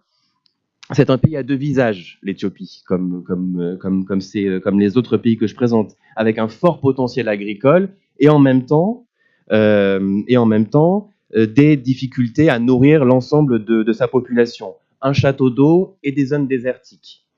C'est un pays donc avec un fort potentiel agricole, mais une inégale répartition des ressources naturelles. On estime d'ailleurs qu'en 2017, avec les sécheresses qui ont touché le pays, des sécheresses très importantes, très violentes, on avait près de 8 millions d'Éthiopiens qui avaient besoin d'aide alimentaire d'urgence. 2016-2017, ce sont des sécheresses qui sont très violentes en Éthiopie, avec leur potentiel de déstabilisation, hein, si on s'intéresse à la stabilité politique de ces pays. Une sécheresse, c'est de la mobilité, c'est des déplacements de population, c'est l'impossibilité de nourrir son cheptel. L'Éthiopie est connue pour son cheptel, et donc ça a un fort potentiel déstabilisateur. Les progrès en Éthiopie, si on prend autre chose que l'insécurité alimentaire, sont très, très présents, notamment sur l'enseignement, sur l'accès des femmes à l'enseignement supérieur. On pourra y revenir. L'insécurité alimentaire, elle a reculé, hein, bien sûr, elle est passée de 40% en 2005 à 21% en 2017, mais il y a encore de gros écarts dans la population. La Colombie, elle s'en sort beaucoup mieux que ces deux autres pays, hein, puisqu'on a seulement 6 à 7% de la population qui est en situation de sous-alimentation, mais le taux de prévalence d'anémie, notamment chez la femme en âge de procréer, reste très élevé, à peu près à 21%, et c'est une population en particulier touchée par l'obésité et le surpoids, hein. C'est le cas dans d'autres pays d'Amérique du Sud, mais là c'est particulièrement le cas, en particulier avec les phénomènes d'urbanisation et de modernisation de la société. Notons également récemment les conséquences des crises politiques dans la région, notamment au Venezuela, même s'il est difficile d'avoir les chiffres, mais les migrations, les déplacements de population, la crise migratoire en Amérique latine, avec le départ de millions de Vénézuéliens, pèse aussi de tout son poids, fait pression sur les capacités à se nourrir en Colombie, si bien que, on le voit, les capacités à se nourrir sont d'autant plus menacées. Alors, ça me permet de faire la transition entre ce qui était ce portrait de l'insécurité alimentaire pour aller vers les questions de géopolitique, en particulier de géopolitique externe. On l'a vu rapidement avec le cas de la crise migratoire vénézuélienne en Amérique du Sud, mais là, les capacités à produire sont particulièrement menacées quand il s'agit de géopolitique régionale, externe, et je vais prendre le cas notamment du partage des eaux, pour être un petit peu rapide, hein. N'oublions pas que le pouvoir, la puissance, c'est la capacité de faire ou d'empêcher de faire. Et au niveau régional, dans ces trois pays, on voit bien comment est-ce qu'on peut contraindre la production agricole en jouant sur les ressources en eau. L'Éthiopie est un cas emblématique pour ceux qui connaissent ce pays, un cas emblématique de l'influence de la géopolitique sur son développement agricole, sur sa puissance, en particulier parce que le pays est menacé et ceinturé de menaces, notamment en raison des relations hydropolitiques au niveau du Nil qui le lie à l'Égypte, hein. L'Égypte a longtemps exercé une domination sur le partage des eaux du Nil. Rappelons-nous Hérodote qui disait que l'Égypte est un don du Nil. L'Égypte a besoin des eaux du Nil pour nourrir sa population, qui est d'ailleurs en forte croissance. Or, l'Éthiopie construit un barrage, ça ne nous aura pas échappé, hein, le grand barrage de la Renaissance, qui, même s'il n'a pas de visée agricole, a une visée de production énergétique, va modifier l'accès, les quantités, le volume d'eau dont l'Égypte pourra bénéficier. Une autre contrainte, Sébastien pourra y revenir dans la discussion, quand on parle de produire et d'exporter, c'est la question de l'accès à la mer, de la maritimisation de cette agriculture, puisque depuis l'indépendance de l'Érythrée, l'Éthiopie n'a pas d'accès à la mer, n'a plus d'accès à la mer. Or, il regarde avec un certain intérêt ce qui se passe dans le golfe d'Aden, dans les détroits aux alentours, des zones qui sont particulièrement marquées par l'insécurité, et l'Éthiopie exerce un contrôle certain sur le port de Djibouti pour s'assurer des possibilités d'exporter. Alors, on pourrait aussi parler du Vietnam avec le fleuve le Mekong, ce fleuve qui est partagé dans un ensemble de pays avec la construction de barrages en amont qui menacent directement les capacités du Vietnam à produire. Mais avançons d'autant plus vite qu'il ne me reste que 5 minutes sur cette fois-ci la géopolitique interne. À l'intérieur des pays, on a parlé d'eau, puisque ça ne nous aura pas échappé, pour produire, il faut de l'eau, mais il faut aussi de la terre. Disons que ce sont les deux ressources qui sont quand même essentielles, en plus du travail de l'homme, bien entendu, et de la femme. Et interrogeons-nous à l'histoire des conflits, et en particulier à la question foncière. La question de la paix et de l'agriculture, elle est évidente quand on parle de la Colombie. Ça ne vous aura pas échappé que la Colombie sort de longues décennies de crises internes, d'affrontements entre l'État, son armée, les paramilitaires et d'autres groupes de guérilla et les narcotrafiquants. La question foncière, elle est au cœur de ces conflits et du coup, elle est au cœur de la résolution de ce conflit. La terre est vraiment au cœur des enjeux de la négociation sur la paix. Ça a été une des raisons du conflit, puisque le partage de la terre a été inégal, il n'y a pas eu de réforme agraire en Colombie, et elle se trouve au cœur du processus, puisque beaucoup de ruraux, pendant le conflit, pendant les 5 décennies de conflit en Colombie, ont dû migrer, laissant leurs terres, se faisant spolier. Donc là, on a une concentration très forte déstabilisation potentielle et des enjeux de résolution de la paix au niveau de l'État en Colombie. Le foncier et la géopolitique interne est aussi très important quand on parle de l'Éthiopie, puisque le régime éthiopien a très tôt mis au cœur de son développement, de sa croissance économique, de sa stratégie de développement, les questions agricoles, de libérer la plus-value du secteur primaire pour soutenir l'expansion du secteur secondaire et donc industrialiser le pays. On a un État développementaliste qui a mis à cœur de son développement une politique autoritaire, comme on a pu le voir en Asie. Pour être schématique, parce que le temps manque, le développement du pays en Éthiopie est allé très vite. Très vite. Les transformations lancées par le gouvernement central ont eu des impacts profonds, parfois très violents, sur les modes de vie des différentes ethnies qui composent ce puzzle ethnique éthiopien. Alors que le fonctionnement en ethnofédération devait garantir le droit de chaque ethnie, de chaque peuple à faire leur choix de développement, le pouvoir du centre a été très fort au point de contraindre les régions, ce qui a généré une grande instabilité et des oppositions parfois très violentes au pouvoir central. Et là, une fois de plus, le nœud du problème, c'est la question foncière. La terre a été un sujet politique de premier plan, pour ne pas dire un catalyseur important de l'histoire politique de l'Éthiopie. Alors, je ne vais pas revenir sur la question foncière, mais on pourra en parler dans le débat, notamment sur tout ce qui est lié à l'ouverture économique, aux investissements fonciers en Éthiopie, qui a d'autant plus changé, transformé le rapport entre les peuples et leur foncier, mais on y reviendra dans la discussion. Puisque le temps file, je vais aborder le troisième point de cet exposé, qui est les forces et faiblesses commerciales. Un État, une puissance agricole, c'est aussi sa capacité à exporter, à être présent sur les marchés. Alors, qu'en est-il de ces trois pays ?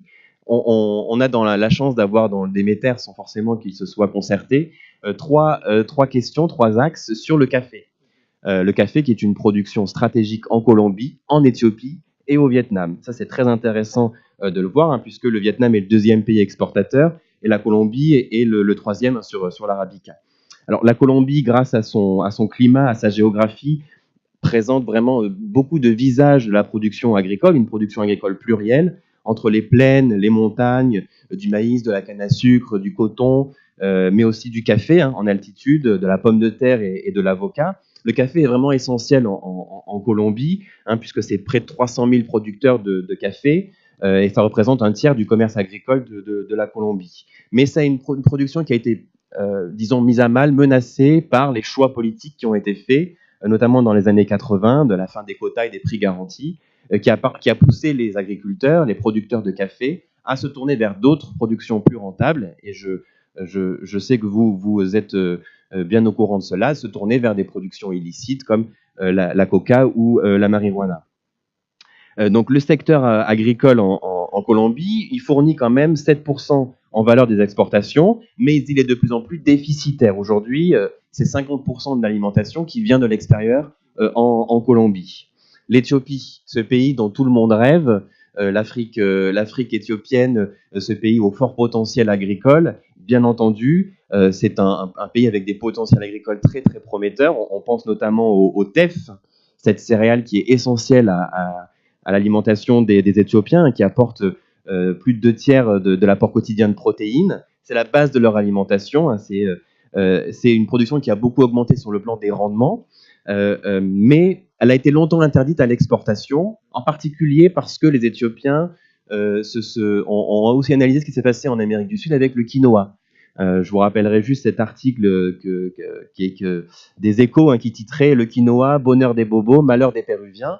Le teff, cette céréale, c'est une céréale qui est sans gluten, qui pourrait plaire à beaucoup de marchés, on va dire bobos, ou en tout cas urbains, qui se tournent vers d'autres modes d'alimentation. Mais l'Éthiopie est très regardante sur la capacité à produire pour nourrir sa propre population. On pourrait parler du khat, cet arbuste et ses feuilles qui sont consommées en Éthiopie pour leur effet, de loisir proche de l'amphétamine. Je pourrais y revenir. Bon, le marché à l'étranger est très important sur la zone Afrique de l'Est et la péninsule arabique. C'est pas demain la veille qu'on verra des importations de khat en Europe, On a également le cheptel en Éthiopie, mais je vois que le temps file.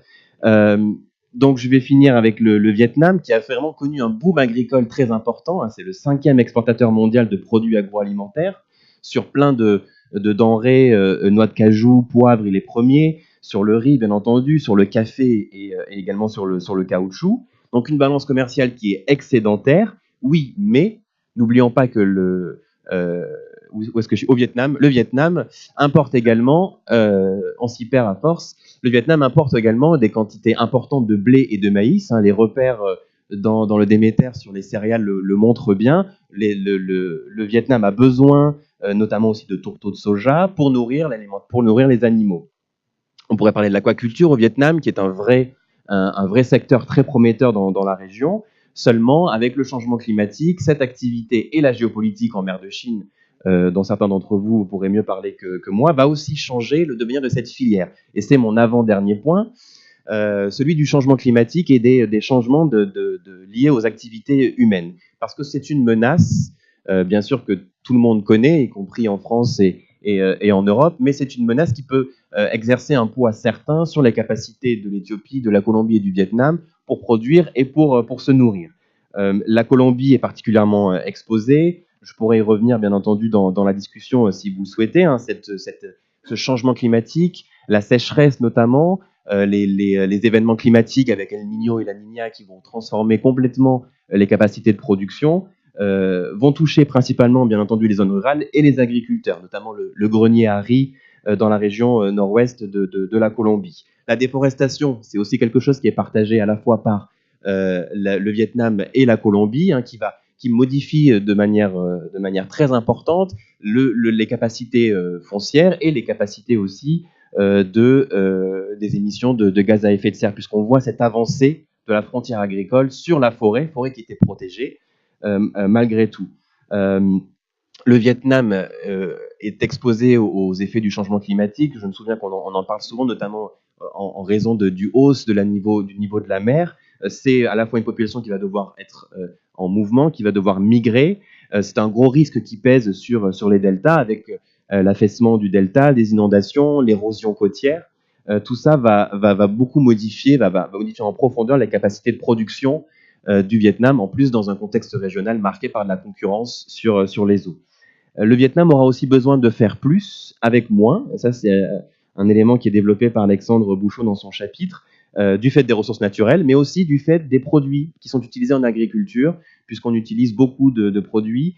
On manque de conseils, les coopératives et les agriculteurs manquent de conseils agricoles quant à l'utilisation des produits phytosanitaires, ce qui a plein d'effets dont je vais pas revenir. Et pour conclure, puisqu'il faut bien que j'en arrive à la conclusion, le 6e point concerne, on a vu donc les questions de géopolitique, d'insécurité alimentaire, géopolitique interne et externe, la question du climat, des ressources naturelles et des changements alimentaires des populations. Mais finissons par un élément qui, moi, m'intéresse d'autant plus, c'est celui des politiques publiques, des politiques de soutien à l'agriculture.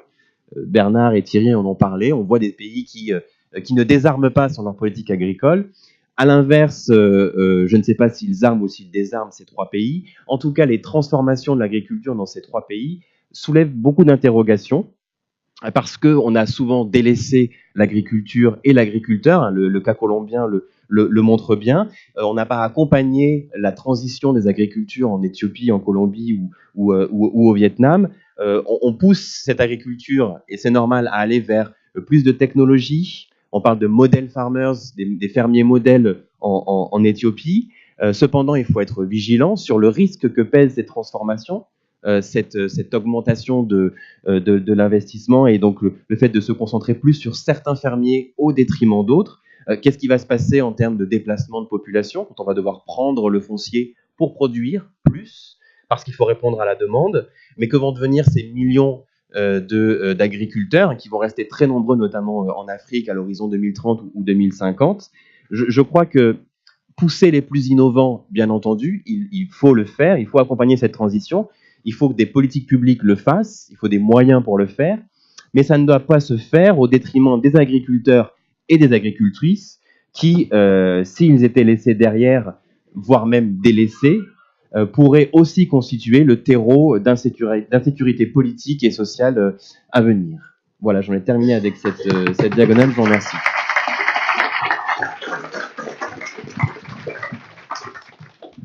Il est fort, hein, je vous l'avais dit. Hein. C'est pour ça que c'était difficile de ne pas lui accorder 5 minutes de plus.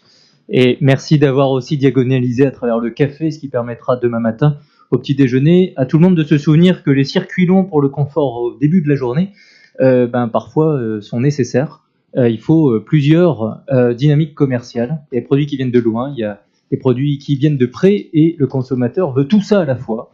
Et c'est pour ça que c'est important de regarder ces métissages. La parole est à la salle. Nous avons 50 minutes pour échanger, pour questionner. Profitez-en. Je voudrais prendre plusieurs questions pour que les collègues puissent réagir. Je sais que Jean-Jacques Hervé voulait faire une remarque avant de lancer le débat. J'ai vu monsieur aussi, mais Jean-Jacques Hervé, membre du comité de rédaction, auteur du papier sur la Russie. Tu voulais nous parler quand même de ce qui s'est passé sur le terrain un peu géopolitique autour du pont de Kerch. Il s'est passé des petites choses, non? Peut-être un micro? Celui-là, Mathieu, là-bas.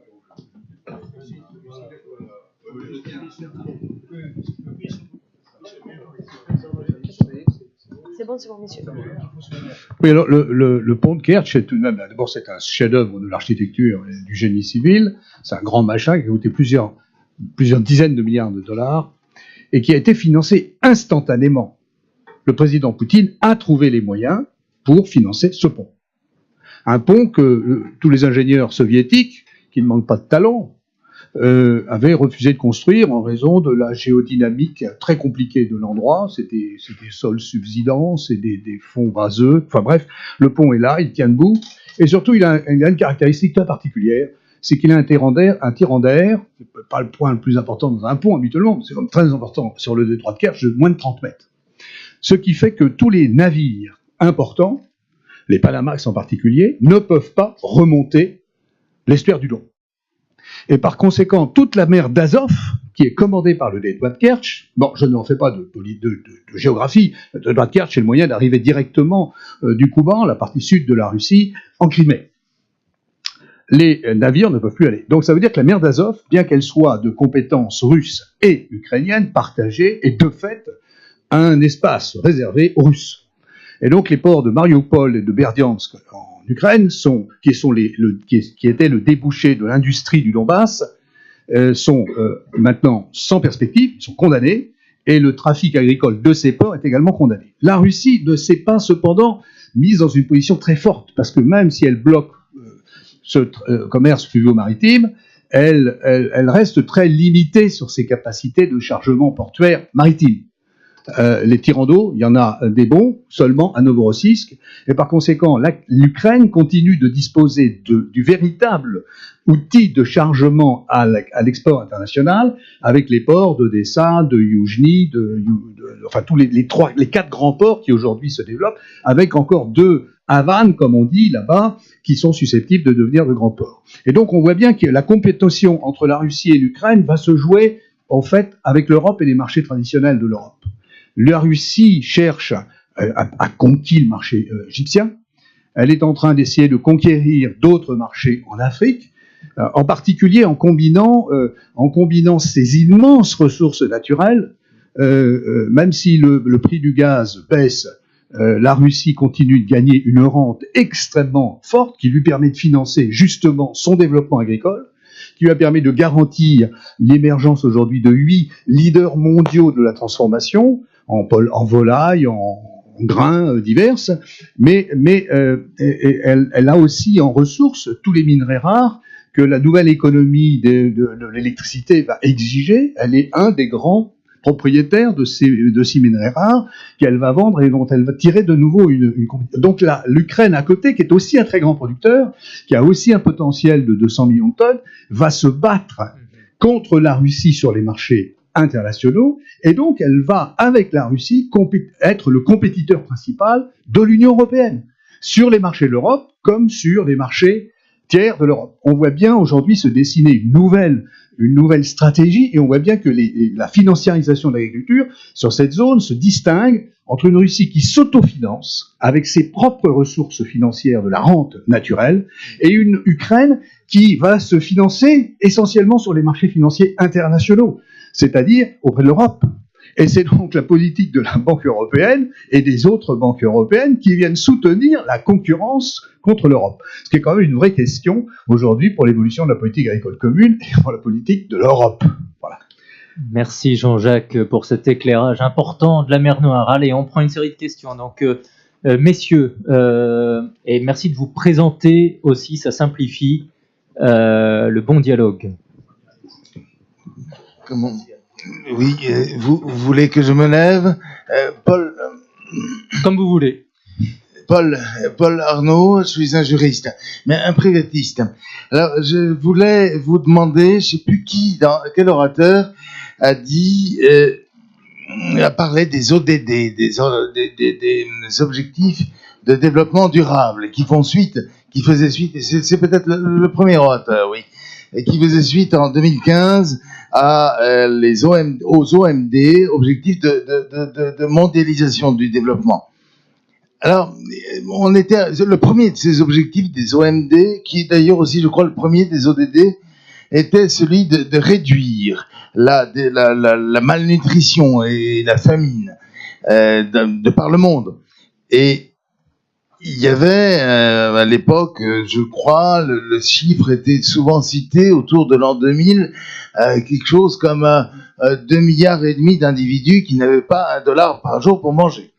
Bon, alors c'est prise en compte de ce défi essentiel, fondamental. On avait dit l'OMD, le premier des OMD doit être de réduire la famine, ou les difficultés d'accéder à l'alimentation doivent être réduites en dessous d'1 milliard. Les ODD ensuite en 2015 on constatait qu'il y avait 700-800 millions d'individus qui restaient concernés, avaient exprimé l'idée que c'était difficile de réduire plus. Alors quelles sont les perspectives d'avenir qui se présentent en 2030-2050? Aura-t-on une autosuffisance alimentaire pour tout le monde? Qu'est-ce que vous pouvez nous dire là-dessus? Alors, on va continuer à prendre des questions, s'il vous plaît, parce qu'il y a beaucoup de gens qui veulent en poser. Gérard Lepuil, monsieur derrière, et madame ensuite sur la gauche. Gérard Lepuil, journaliste. J'ai une question pour Thierry Pouche. Après 4 ans et demi de sanctions européennes contre la Russie et l'embargo russe sur les produits agricoles européens, est-ce qu'on peut dire aujourd'hui que l'Union européenne, en sanctionnant la Russie, ne lui a pas finalement rendu service ? Ici, madame. Excusez-moi, Isabelle Malsan, je suis journaliste à l'agence France Presse. J'ai une question pour monsieur Valluy. Compte tenu de ce que vous nous avez dit sur l'Union européenne, je voulais savoir si d'après vous, la baisse de budget à venir et les perspectives font que l'UE risque de diminuer ses exportations agricoles ou pire, de ne plus être autosuffisante un jour. Merci de cette question. Madame ?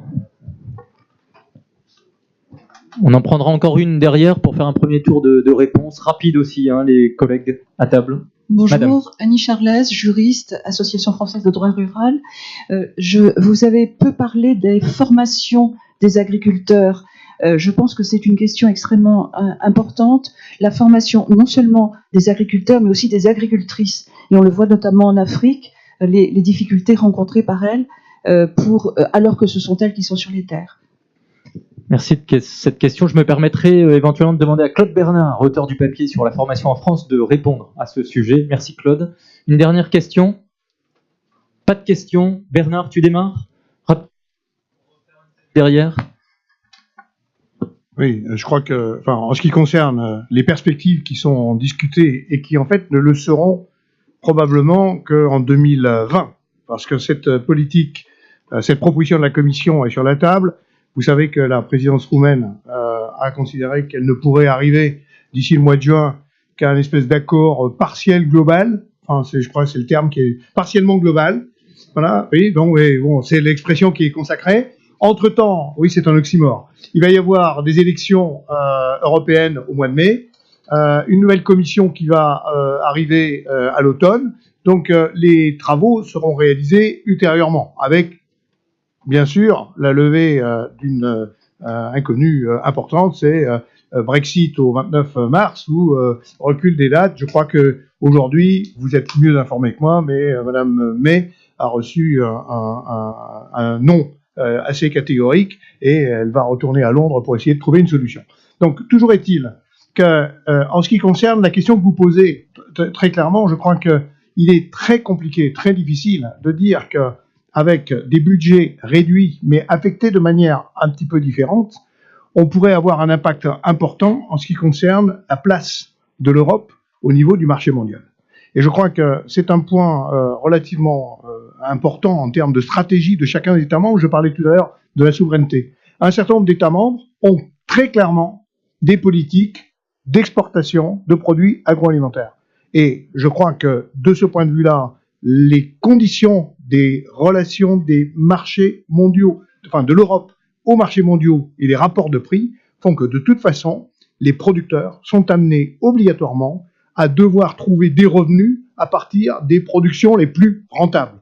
Et je crois que de ce point de vue-là, je ne crois pas que l'on puisse réduire cette place sur le marché extérieur, malgré l'ensemble des normes et des conditions réglementaires qui sont imposées à la production, car c'est tout de même un handicap supplémentaire pour l'Europe. Mais je crois que tous les travaux que nous avons réalisés, je dirais, au niveau de l'ensemble des filières agricoles sur la compétitivité, font que nous savons effectivement quels sont les points sur lesquels, en termes de production agricole, en termes de rotation des cultures, il faut en parler, en termes de pratiques agricoles, et de logistique également, car c'est un point très important. On a parlé de la mer Noire tout à l'heure. Nous savons également très exactement les écarts que nous avons en termes logistiques par rapport à ces pays qui ont un avantage fort. Et donc, je crois que l'ensemble des filières se mobilisent là-dessus. Donc, il est difficile de faire un scénario, et nous n'avons pas voulu le faire dans le cadre de ce travail, pour savoir si la place sur le marché mondial serait avec un handicap important. Le seul point que j'ai indiqué tout à l'heure, et qui, malgré tout, est gênant, c'est le fait que la politique commerciale que développe l'Union européenne dans des négociations avec des pays qui sont avec des structures d'exportation comparables aux nôtres, je pense au Mercosur, je pense aux États-Unis, je pense au Canada, à l'Australie, à la Nouvelle-Zélande, peuvent handicaper notre compétitivité si on ouvre des contingents d'importation, si on ouvre nos marchés à ces producteurs. Donc voilà. Merci Bernard. Thierry, des réactions aux questions qui te sont adressées? Sur la question de Gérard Lepuy, tout le monde sera d'accord, oui. Non seulement on a permis à la Russie d'amplifier des performances qu'elle avait enclenchées à partir du début des années 2000, ce qui veut dire en symétrique que l'Union européenne s'est tirée une balle dans le pied. Mais je précise quand même que l'Union européenne n'a pas été la seule à infliger des sanctions financières à la Russie. Donc les États-Unis devraient aussi observer de près ce qui est en train de se jouer sur le marché mondial des céréales. Et un autre point, la décision européenne de sanctionner Moscou aurait mérité quand même une réflexion, parce que c'est intervenu avant 2014. Or, il y avait depuis 2000 une régénérescence de l'agriculture russe. Donc, des sanctions au titre de la géopolitique, c'est une chose, mais il aurait peut-être fallu réfléchir aux conséquences que cela pourrait entraîner, sachant ce qui s'était passé depuis le début des années 2000. Merci Thierry. Mathieu, un mot sur les ODD, toi qui connais bien le dossier. Moi, je connais tous les dossiers. Ce soir. Demain, ça risque d'être autre chose. Mais monsieur, oui, je voulais réagir à votre question sur le passage des objectifs du millénaire pour le développement aux objectifs du développement durable en 2015, et sur la question de la faim et de la malnutrition. Donc effectivement, aujourd'hui, au niveau international, le deuxième ODD, c'est celui d'éradiquer la faim. À l'époque, en 2000, on voulait réduire la faim. Aujourd'hui, on veut l'éradiquer. Sauf que on le constate de partout depuis 2015-2016, les chiffres de l'insécurité alimentaire, les chiffres de la faim, du nombre de personnes qui sont sous-alimentées repartent à la hausse. les courbes le montrent, on voit un léger décrochement, autant en valeur qu'en volume. Donc le combat mené notamment grâce aux efforts énormes qu'ont produit la Chine, ce géant qui était très exposé à l'insécurité alimentaire et qui est parvenu à sortir une partie de sa population de l'insécurité alimentaire, les efforts sont encore plus grands dans le futur. Le deuxième point que je voulais faire, c'est celui d'essayer de comprendre la faim, non pas comme le fait d'être simplement sous-nourri, mais de voir aussi toutes les dimensions très complexes de l'insécurité alimentaire et de la faim, de l'insécurité alimentaire et nutritionnelle. J'en ai parlé très rapidement sur le cas de l'obésité qui pullule et qui se développe, en particulier dans les économies dites du Sud, sauf qu'on voit de plus en plus cette faim cachée se développer dans les économies riches, disons, ou dans les pays en développement, une partie de la population qui a des carences en micronutriments, qui se voit exposée à la fois à l'insécurité alimentaire en termes de quantité, mais aussi en termes nutritionnels. Et donc c'est le troisième point, c'est qu'il faut il faut embrasser toutes les dimensions de l'insécurité alimentaire, à la fois la question de la quantité, de la qualité et de l'aspect culturel. Et le dernier point, pour faire le lien avec un article écrit par Sébastien Trier, qui est le directeur de l'IDRI, c'est qu'en matière d'ODD, d'objectifs du développement durable, il faut avoir une vision systémique, considérer aussi que ces ODD, cet agenda du développement, n'est pas que pour, disons, les pays en développement, puisqu'il s'impose aussi aux pays de l'Union européenne, à la France, aux entreprises. Donc, ce n'est pas uniquement du nord vers le sud, mais dans tous les sens. Et il faut avoir cette vision systémique, notamment de l'interconnexion entre les enjeux agricoles et environnementaux. Il faut comprendre cet enjeu de diversité nutritionnelle aussi, en lien avec la nécessité de recomplexifier peut-être les paysages agricoles au niveau international. Merci Mathieu. Claude, puis-je te demander de parler de la formation et de toutes les questions qui se posent aujourd'hui en France, par exemple, qui illustrent bien finalement un phénomène mondial sur montrer aux jeunes que l'agriculture est plein d'avenir. Oui, merci Sébastien. Donc, je suis Claude Bernard, directeur d'Agrenium, l'Institut agronomique vétérinaire et forestier de France. Et j'ai effectivement eu l'honneur de publier un article dans le Déméter consacré aux enjeux, aux atouts de la formation, de l'enseignement agricole.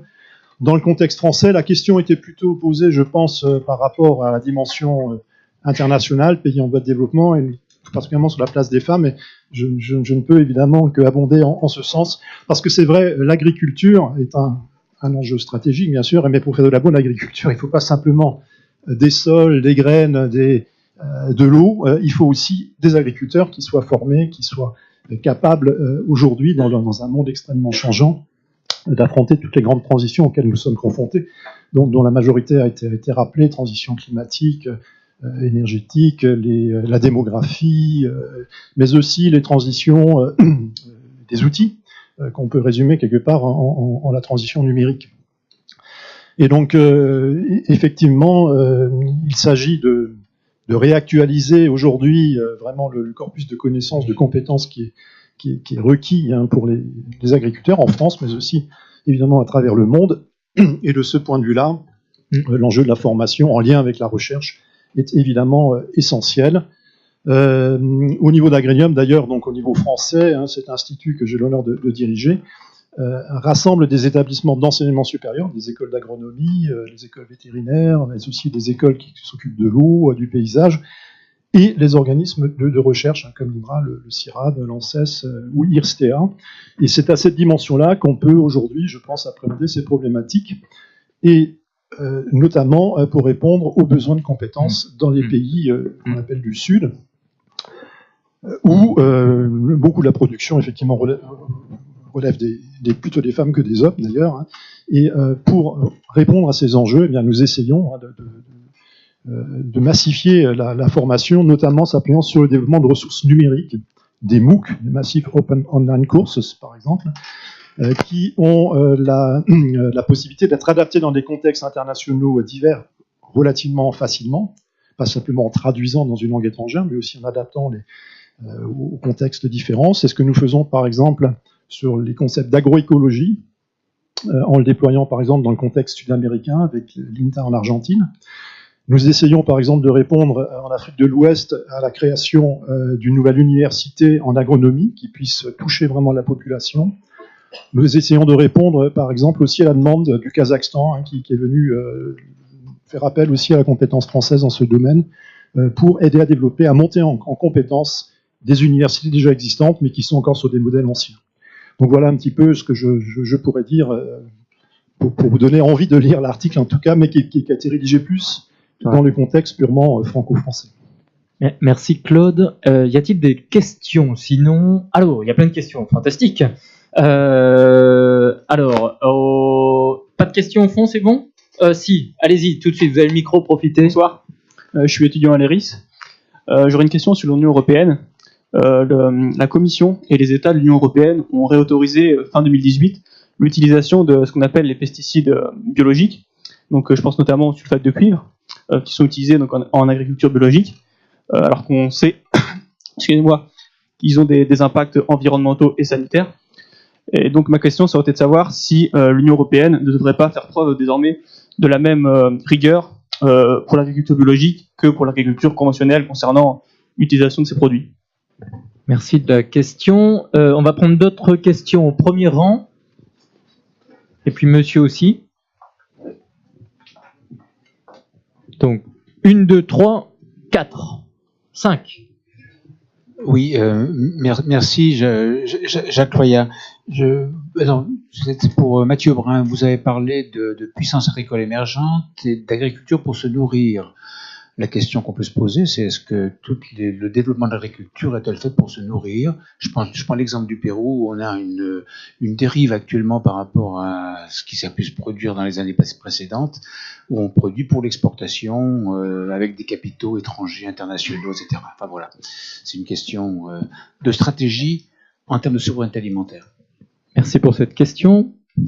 François Burgot, Interprofession des semences.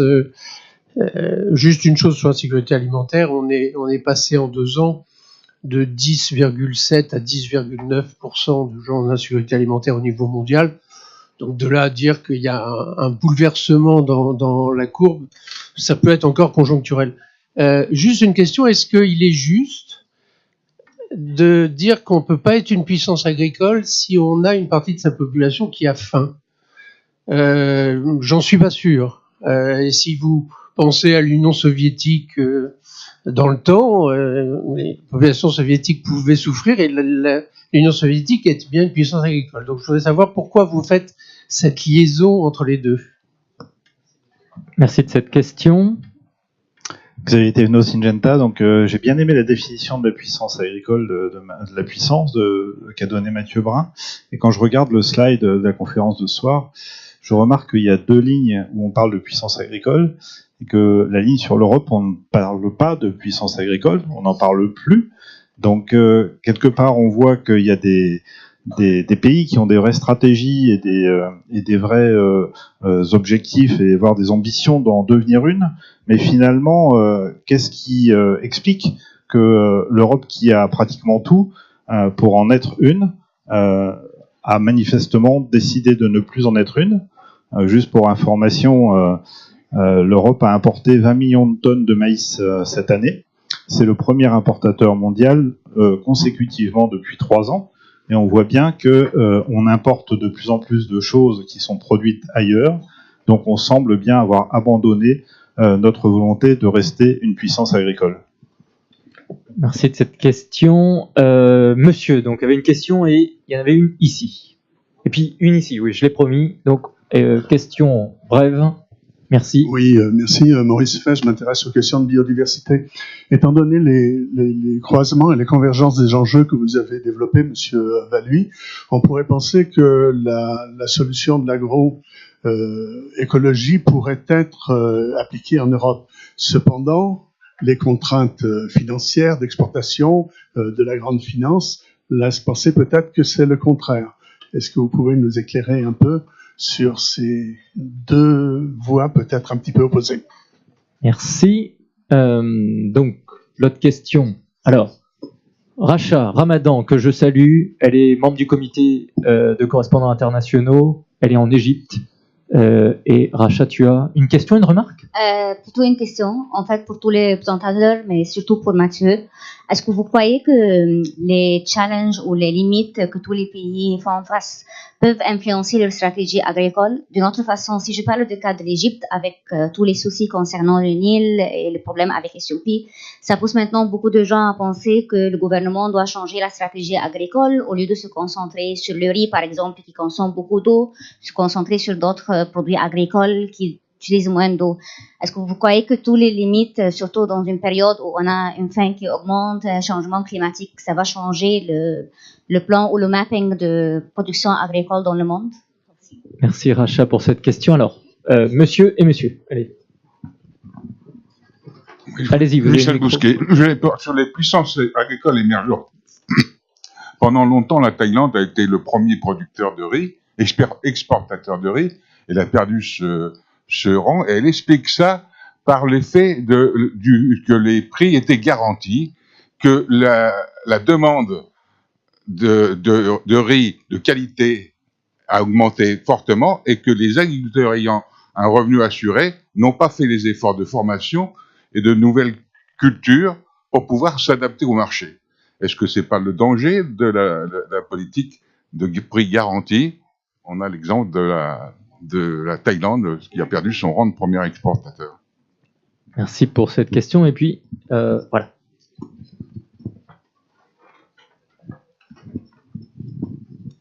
Bonsoir, j'ai une question pour Monsieur Valouis. Alors, c'était une question assez simple. Est-ce que, selon vous, pour la PAC 2020,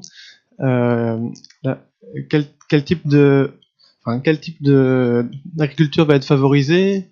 Est-ce que c'est une agriculture industrielle qui sera verdie, ou est-ce que ils vont plutôt favoriser les agriculteurs qui sont déjà dans le vert? Merci pour cette question. Alors, on prend encore deux choses. Comme ça laisse un peu de temps pour les trois collègues de préparer leurs réponses, parce qu'il y a des demandes précises. Frédéric, une question, une remarque, et j'aimerais que Jean-Joseph, tu es là. Est-ce qu'en une minute, tu peux nous dire si le vote en Inde qui se prépare est une question agricole et rurale? En une minute, hein, Jean-Joseph. Oui, non, excusez-moi d'avoir loupé, mais j'étais à France Inter pour parler justement de l'Inde. Je précise que Jean-Joseph est aussi membre du comité de correspondants du J'ai un département. grand plaisir de suivre les questions agricoles qui sont évidemment essentielles. C'est très important l'Inde, et je sais que ce n'était pas l'objet du tout, c'est pour ça que je profite de la minute. Il y a manifestement quelque chose de très important qui se passe en Inde sur le front agricole, du fait que c'est un peu l'ensemble des paradoxes de la puissance de la sous-alimentation. Du côté de la demande, l'Inde a multiplié par 10 sa production agricole, donc c'était possible de le faire. Simplement, dans la population, on a encore 50% des enfants qui sont mal nourris. C'est un fait. Et que de l'autre côté, on a dans les espaces urbains, dans les classes moyennes, 50% d'obésité. On va vers ça. Deuxièmement, du côté de la production, de l'offre, il y a un choc en ce moment. Et ce choc, j'ai pu le voir d'année en année, c'est à la fois, bien sûr, le choc du changement climatique. Il ne faut pas du tout le prendre à la légère, parce que nous, on regarde les chiffres globaux. En réalité, en Inde, dans la région où je suis allé enquêter, par exemple au Bihar, on est déjà au plus 3 degrés. Donc, il est totalement faux de dire qu'on va vers les plus 2, plus 3, et que ça n'a pas d'importance. Il y a des régions du monde, c'est le cas dans tout le nord de l'Inde. Deuxièmement, c'est le problème des limites de la révolution verte. Et l'Inde, c'est l'exemple même de l'effondrement de ce paradigme. Et il y a eu des manifestations de centaines de millions de paysans qui posent le problème de la solution à l'avenir. Et ce qui est très intéressant, c'est de suivre en direct ce qui est en train de se passer autour d'une expérience qu'on appelle le ZBNF, Zero Budget Natural Farming. Il y a une sorte de Gandhi des campagnes indiennes. Donc, il y a eu 200 millions de paysans qui ont manifesté la semaine dernière. C'est l'Inde, c'est ça. 200 millions de paysans, les paysans pauvres. Et pour lesquels la révolution verte a en réalité été une vraie trappe à pauvreté et à mauvaise alimentation. Il y a un État, par exemple, qui s'appelle l'Andhra Pradesh, 60 millions d'habitants, c'est pas énorme, il y a 16 millions de paysans. Eh bien, dans cet État, l'objectif pour 2026, mais ils sont déjà depuis 2 ans dans le projet, c'est 100% d'agroécologie. C'est un véritable changement du paradigme en ce qui concerne en tout cas l'Inde, et qui vise premièrement à permettre aux gens de produire d'abord ce dont ils ont besoin. C'est-à-dire, c'est concentré sur les paysans pauvres ou moyens, ce qui suscite, vous avez entendu parler des suicides des paysans de l'Inde, et c'est basé sur le zéro budget, c'est-à-dire plus justement d'ingrédients, plus d'engrais, etc., retrouver la richesse du sol. On est dans la permaculture, si vous voulez. Et deuxièmement, c'est le local. On n'est plus sur l'international. C'est pour ça que l'Inde, je parlais de la paradoxe de la puissance, les chiffres montrent que l'Inde, c'est le 2e ou 3e roi mondial maintenant en termes de quantité, avec des gens mal nourris. Donc là, c'est l'idée de redonner au bassin des villages, des villes, des agglomérations, ce qu'on appelle en France les circuits courts.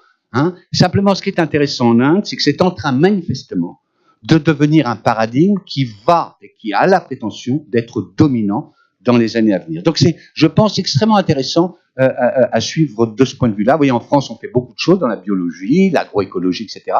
En Inde, évidemment, c'est 1,3 milliard d'habitants, ça va vers 2 milliards d'habitants. Et pourquoi je dis ça? Parce que l'Afrique s'intéresse de plus en plus à ce paradigme-là. Donc il y a de plus en plus de transfert de compétences entre les deux. Donc je ne dis pas que vivement, demain, tout sera réglé, mais je pense qu'il faut être très très attentif à ce qui est en train de se passer dans ce laboratoire. Joseph, Frédéric, rapidement la question. Ça va être rapide. À Monsieur Pouch et puis à Monsieur Méliens. Monsieur Pouch, et puis avec votre collègue aussi, vous parlez de la géopolitique et de l'enjeu de la Russie et de l'Ukraine, mais si vous avez une demande de blé, de céréales qui demande de 30-40 millions de tonnes, tous les enjeux, comment expliquer, la demande va forcément peut-être chambouler certains enjeux politiques que vous aviez évoqués. Bon, et qu'on aura besoin des céréales de tout le monde. En ce moment, les marchés tiennent sur les stocks. Toutes les productions sont en 2018 déficitaires. Deuxième point par rapport à M. Milliers, il y a la commission qui va changer, un nouveau parlement qui dit qu'on ne va pas repartir sur une nouvelle proposition de budget, de proposition de commission. Est-ce que c'est un gros mot de dire qu'on va peut-être passer à 1,2% du PNB, par exemple? Voilà. Merci de ces questions. Alors, il nous reste pas beaucoup de temps. Bernard, Thierry, Mathieu, bon courage. Essayez de résumer tout ça. Bernard, tu démarres? Ouais, je démarre. Bon, je vais essayer de pas faire de pirouette. Je serais tenté de le faire. Hein. Bon, d'abord, avec Yves Le Morvan, nous n'avons pas développé sur la politique agricole ce que pourrait être d'une manière normative la position de l'État français. Ni d'ailleurs l'idée que nous pourrions avoir de ce que serait une bonne politique agricole. Parce que les politiques publiques, elles se définissent dans un jeu relativement complexe entre des États, des gouvernements, un Parlement et puis une structure qui le met en œuvre. Donc il me paraît très difficile de pouvoir dire il faudrait faire comme ça. Il n'y a qu'un faucon. La question qui a été posée sur justement quel type d'agriculture cela va favoriser. L'agriculture, par définition, est diverse. Et je pense qu'il n'y a pas de complot pour dire que tel ou tel type de modèle va trouver son développement. On voit bien qu'avec le second pilier, on a eu les conversions, la possibilité d'un développement de l'agriculture biologique.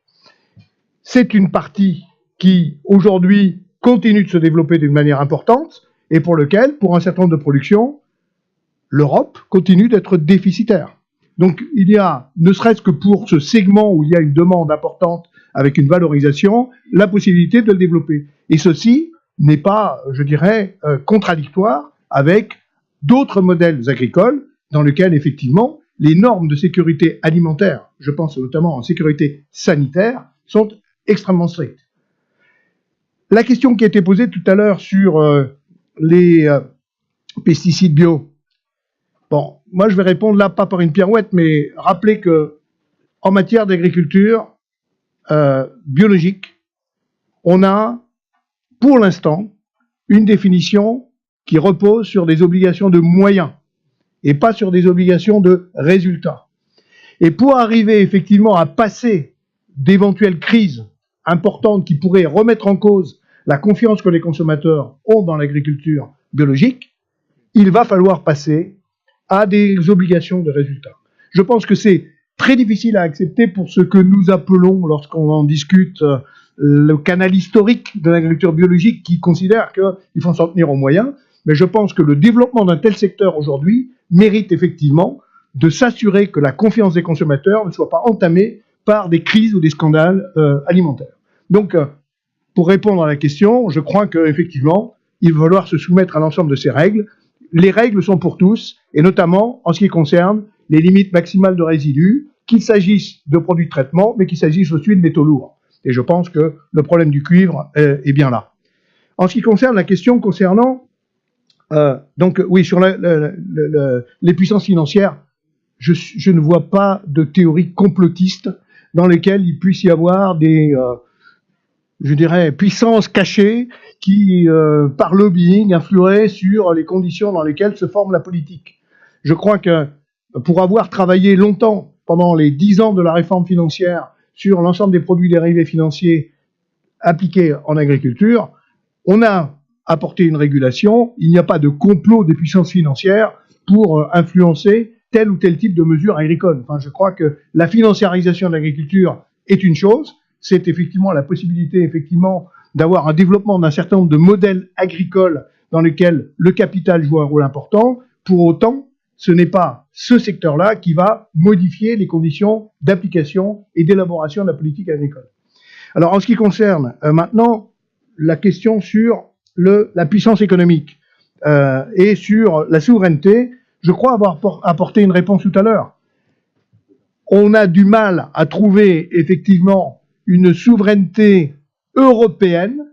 En revanche, je me souviens d'un discours du président de la République français qui a parlé de la souveraineté alimentaire à Rungis. Et je pense que c'est un point important que chaque pays, nous en avons de parfaits exemples au niveau communautaire, qui ont défini leur stratégie en matière de développement agricole avec un consensus. Peut-être ce qui manque en France, ce sont les conditions d'élaboration d'un véritable consensus sur ce point. Et tout à l'heure, on l'a vu, je ne vois pas comment on peut opposer des modèles agricoles les uns aux autres. Ils doivent vivre ensemble. Et c'est peut-être la plus grande difficulté dans un État tel que la France, où chacun considère qu'il a raison contre tous les autres. Merci. Merci Bernard de ces réponses en diagonale, hein, c'est le mot du soir. Thierry ? Je voudrais répondre à Frédéric Hénin. Là, on va avoir besoin de toutes les céréales et de tout le blé du monde pour satisfaire la demande. Je suis d'accord sur cette lecture un petit peu société universelle, sauf que les rapports de force et les rapports de concurrence existent et que l'agriculture constitue non seulement un levier de puissance, ça a été rappelé tout au long de la soirée, mais c'est aussi des sources de devises. Et donc, dans la mesure où l'économie de marché n'a pas de limite prédéfinie, je peux comprendre la question et l'argument. Mais dans l'état actuel de rivalité internationale, à peu près dans tous les secteurs, même en dehors de l'agriculture, il me semble que les appétits de part de marché vont prendre le dessus rapidement, quitte à sacrifier quelques populations qui auraient besoin justement de toutes les céréales produites dans le monde. Il y a une question à laquelle on n'a pas répondu, en tout cas Bernard. Est-ce que les prix de soutien dissuadent l'innovation et donc dissuadent les agriculteurs de rentrer dans une concurrence un petit peu par la différenciation des productions? Ça, c'est une question une vraie question d'économie et de théorie d'une certaine façon. Mais est-ce que les expériences ici ou là, et en particulier dans l'Union européenne, jusqu'à ces dernières années, n'ont pas montré l'inverse, justement? Est-ce que ça n'empêchait pas forcément la montée en puissance, la montée en gamme, l'innovation, d'être effective? Mais ça mériterait d'aller plus loin et de regarder avec des comparaisons internationales si une politique agricole empêche l'innovation ou si au contraire elle la favorise. Merci Thierry. Mathieu, tu as compris qu'en gros tu réponds à toutes les autres questions. Moi qui pensais que tu m'avais oublié, je m'étais caché derrière Thierry. Messieurs, merci pour vos questions. Finalement, je pense qu'on y a aussi plus ou moins répondu. Pirouette numéro 1. J'arrête les pirouettes après, je suis pas du tout svelte comme garçon. J'ai plutôt posé des questions pour savoir si qu'est-ce que ça voulait dire d'être une puissance agricole, parce que je pense pas avoir la réponse. Je pense qu'il faudrait vraiment réfléchir ensemble à cette question. Est-ce que c'est la capacité de produire, mais qu'est-ce que ça a comme sens aujourd'hui de dire un pays peut-il être autosuffisant sur le plan alimentaire? Personne ne peut l'être. L'Iran sous embargo continuait à acheter du blé dans certains pays avec qui ils étaient fâchés. D'autres pays n'ont. Enfin, l'autosuffisance alimentaire, est-ce que c'est un mythe ou une chimère?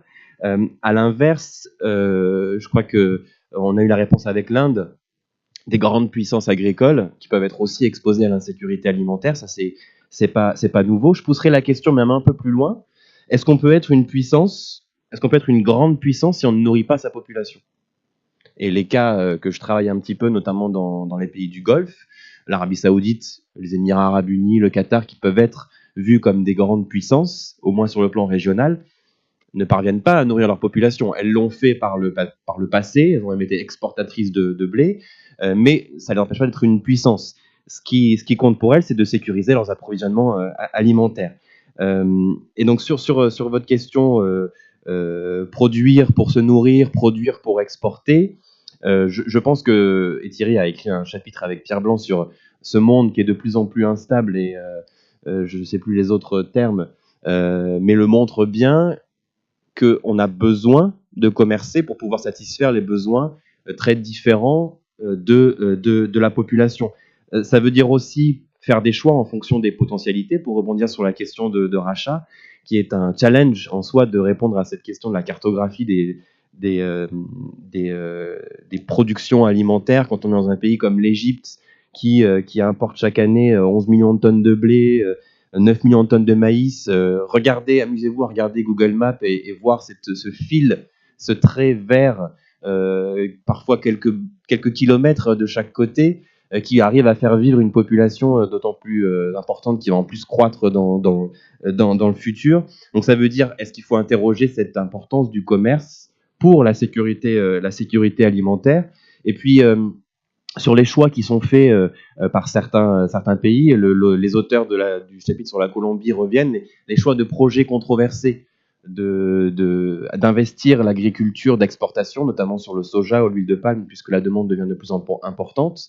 Et bien ce sont des projets en plus qui ont souvent le revers de déforester, donc avoir un impact sur les capacités à atténuer le changement climatique, mais c'est aussi des projets qui vont sur des terres apparemment libres, mais qui sont pourtant occupées par des agriculteurs, par des pasteurs, qui sont plus ou moins chassés de chez eux et qui vont gorger les villes ou les bourgs, créant d'autant plus d'instabilité. Moi, la question que je me pose, c'est que vont devenir ces paysans si on fait le choix de produire pour exporter, avec les risques que ça peut poser. Le cas du teff en Éthiopie est particulièrement emblématique. Merci Mathieu. Puisque notre débat touche à sa fin, je voudrais d'abord qu'on puisse remercier Mathieu, Thierry, Bernard d'avoir accepté de parler synthétiquement des choses. Merci Jean-Jacques, merci à tous les membres du comité. Je voudrais juste, pour conclure, dire quelque chose qui me tient beaucoup à cœur. C'est que la question agricole est avant tout une question alimentaire. Il est bientôt 20h, j'ai envie de vous souhaiter bon appétit et j'ai envie simplement de rappeler à tout le monde qu'il n'y a pas besoin d'avoir peur, qu'on doit être heureux de trouver des aliments régulièrement dans ses assiettes et qu'il est important vis-à-vis des réalités mondiales qu'en France on se souvienne aussi d'un certain confort dont on dispose. C'est aussi pour ça qu'il y a une géopolitique de l'agriculture et de l'alimentation, c'est parce que les réalités mondiales sont contrastées et nous sommes dans une situation assez privilégiée en Europe et en France.